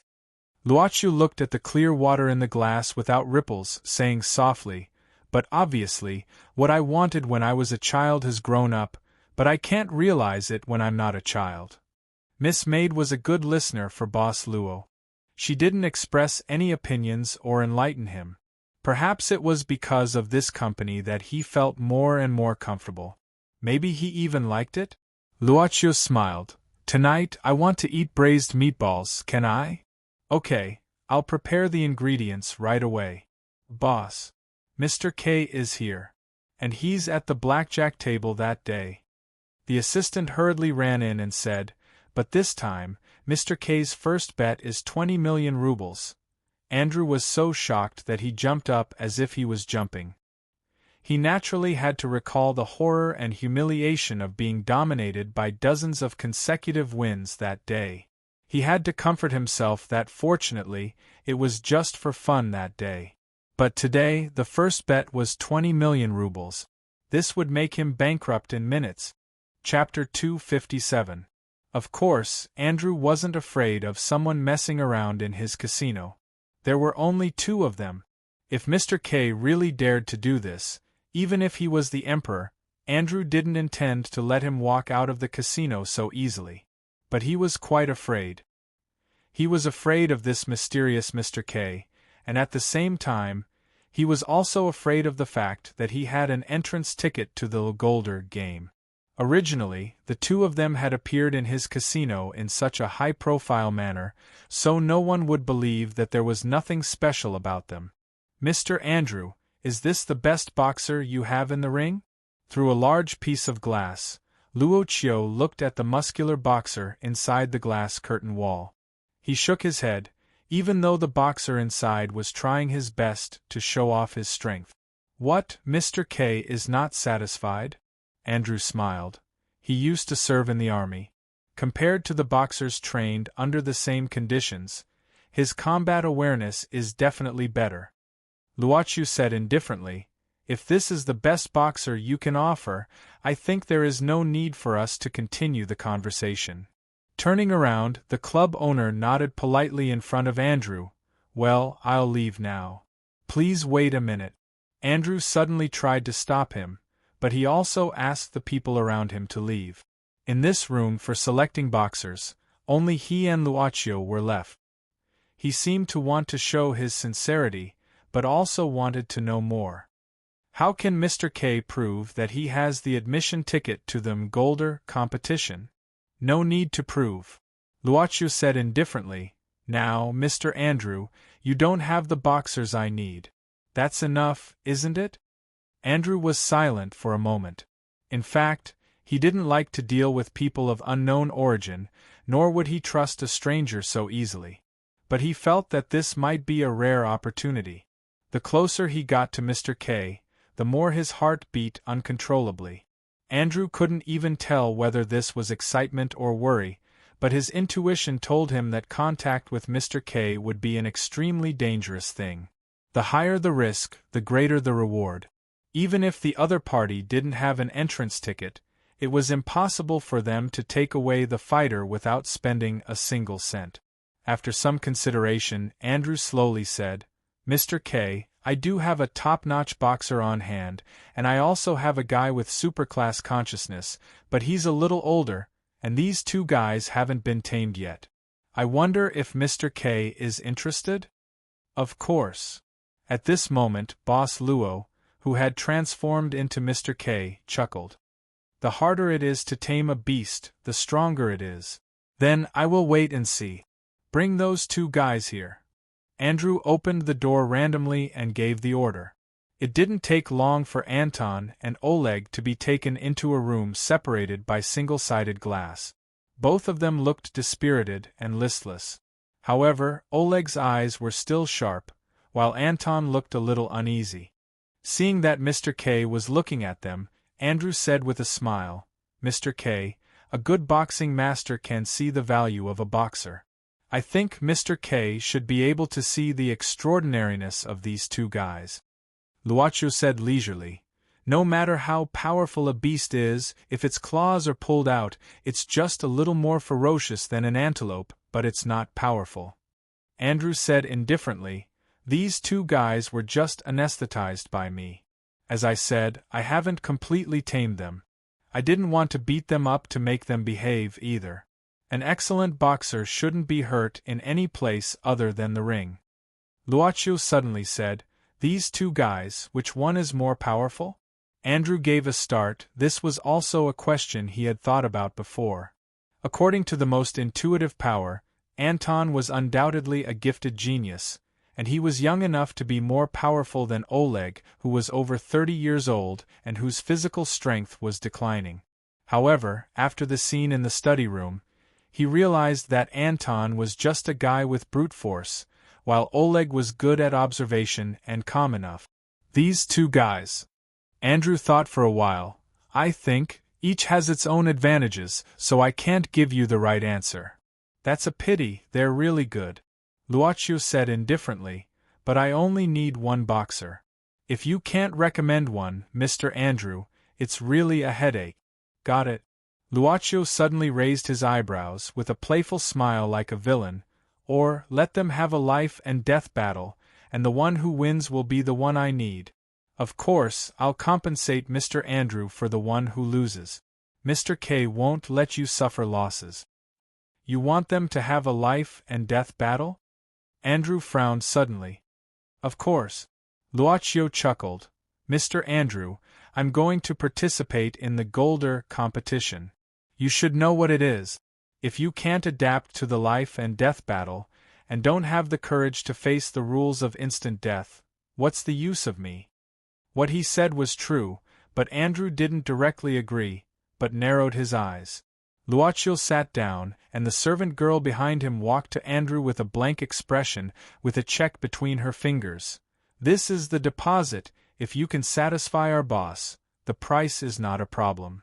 If this check was real, then Andrew had to admit that the number written on it made him very excited. And it was just a deposit. To be honest, although Anton and Oleg were indeed very good, they were not cultivated by Andrew with great effort. To put it bluntly, these two guys were almost no different from those who were picked up. Therefore, just this deposit alone was enough to make him a huge profit. Mr. K is really a straightforward person. Andrew pushed the check back at this time and said seriously, "I don't need the deposit, and I don't even need you to pay for the boxer.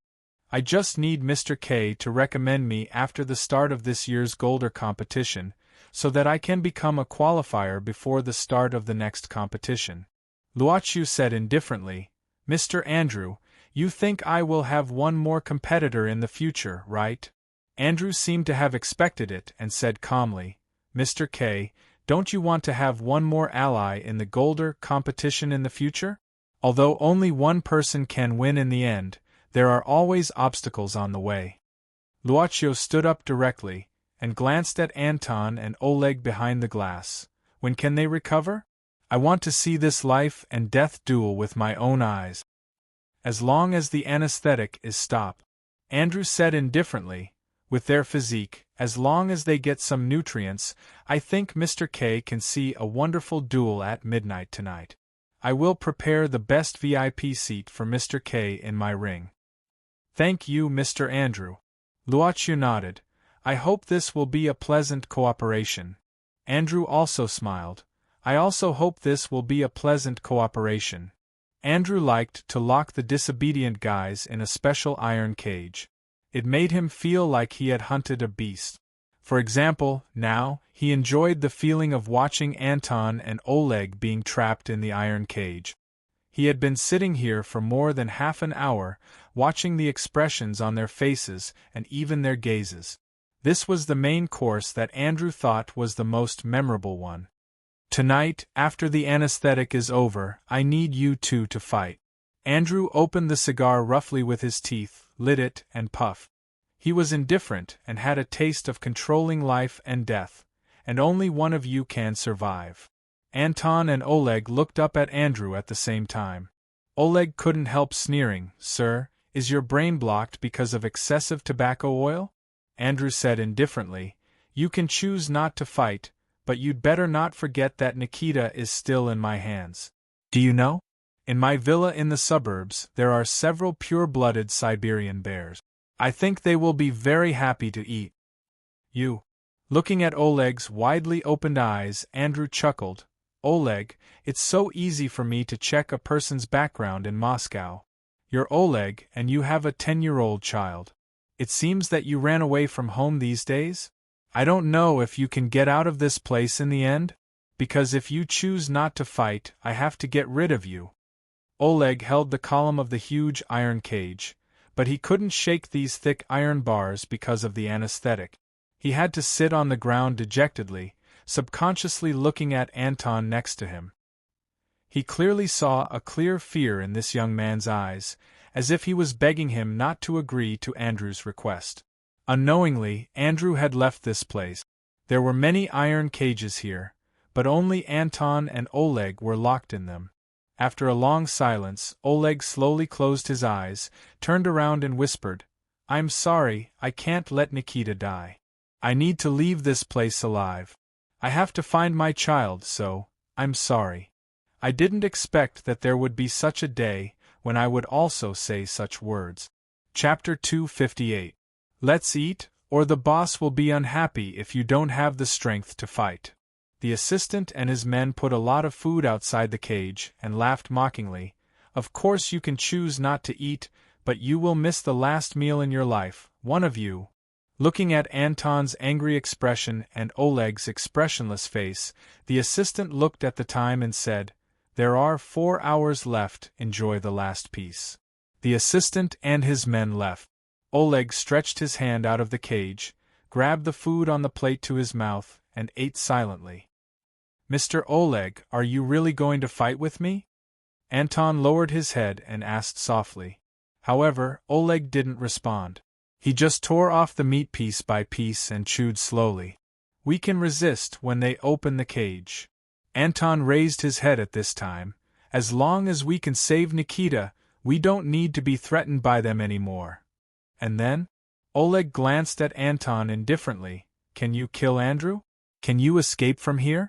What can your fists do in the face of their guns? Even if you can't do anything, can you only let yourself be bullied? Anton asked loudly, Aren't you angry? Aren't you unwilling? Oleg suddenly said, You may have a very good family, you may think that as long as you resist, you can solve the problem, or even you have solved the problem because of your resistance. But you may not know that some things, when you resist, will only bring deeper harm to yourself. In the end, you will even laugh at your own naivety. People are very selfish. For example, I am selfish now. I will kill you. If you don't want to be killed in vain and want to resist, eat more and become stronger. So you are willing to be bullied all the time, and choose not to resist, and become a coward. If you don't resign yourself to it, you will cause more harm, not only to yourself, but also to your family and your lover. You don't care, do you? Even if you kill me and successfully leave the ring, do you think Andrew will let you go? If he can threaten you once, there will be a second time. If you compromise, you can only be threatened by Andrew for the rest of your life. Everything I've done is for my family. Don't be so idealistic. Look at the reality. The reality is that you and I are now like this. Like a stray dog. If you don't want to be threatened, you must resist. No one can save you, except yourself. Nikita said that the Oleg of that year was the one who deserved his respect the most. So, I have to leave this place. I don't care what kind of life I have to live. I just need to survive. Look at you now. What are you? Have you ever thought about what your child would think of you if he were to see your cowardly behavior? Have you ever thought about how your children will feel when they see you kneel down in front of a villain? I have nothing left, have nothing, I can't lose, have my son. What would a guy like you, who has never been a father, know? What do you know as a hot-blooded young man who doesn't know what the world is? Do you think you are mature because you are taller and stronger than others? Bullshit. What did you say? The gradually louder roars suddenly came to a stop. In this battle where there was no gap between them, the gazes of the two people facing each other had never left each other even though they were separated by the iron cage. It seemed that it would not stop, maybe until both of them were exhausted. But because of Anton's if, they suddenly fell into silence. I said, Antonio, you don't want to see what you are like now. Anton looked at Oleg. He had never been able to look at Oleg as an equal and even speak out his thoughts like now. Oleg took a deep breath. You are not him, you don't know. He sat down with his back to Anton, saying indifferently, Eat your last meal. I will never surrender. Anton also sat down with his back to Oleg, reaching out to grab the food and eating it. The two people in the iron cage were back to back. They couldn't see each other, let alone touch each other. What separated them was two worlds. Time's up. When the door was opened, the iron cage was also opened soon after. At this moment, Anton suddenly launched an attack. He was no longer weak because of the anesthetic. At this time, he was like a fierce tiger out of the cage, easily knocking down a big man. But when he intended to further resist, he heard the applause from the assistant. Mr. Anton, I am relieved to see you so fierce now. But, if you continue to perform, I don't know what will happen next. He moved one step away. Behind him, Nikita was tied up and walked out. Nikita's face was pale, sweating, and even his legs were trembling. He had to do this, because right now, he was wearing a very thick belt. The assistant sneered. Do you know what this thing is? In a moment, it can shoot a poisonous steel needle from the belt. In less than 15 seconds, Mr. Nikita's heart will stop. Maybe he will go to heaven, maybe he will go to hell. Who knows? The controller is in the boss's hand. As long as Mr. Anton can leave here, it is the time for Mr. Nikita to start this gadget. You are despicable. Are you still going to resist? Mr. K, what do you think of this ring? It wasn't a weekly boxing competition, so the surroundings of the huge ring were unusually empty. Andrew was proudly showing his work at this time. This is the most special ring. I was going to launch it next year. But now I will let Mr. K see it first. Andrew pointed to the huge ring below. Iron bars had been welded around it, and it had been sealed. After the start, these iron bars will be connected with enough current. Andrew squinted. Only when one side wins according to the conditions, the ring will be opened. Otherwise, no one can come out. Mr. Andrew, thank you. Luochu smiled. His eyes suddenly looked down from the VIP room, looking at the side door of the ring. It seems that tonight's protagonist has arrived. The moment the iron door on the ring was closed, a loud sound of metal collision was heard. A big man under the ring took an iron bar and threw it towards the cage. Crazy! For a moment, sparks flew everywhere. The two people on the ring were looking at each other, speechless. Oleg suddenly shot out and fiercely punched Anton's chest. This punch was so ferocious that even with Anton's strong body, he had to step back again and again. The consequence of taking the punch was blood overflowing from the corner of his mouth.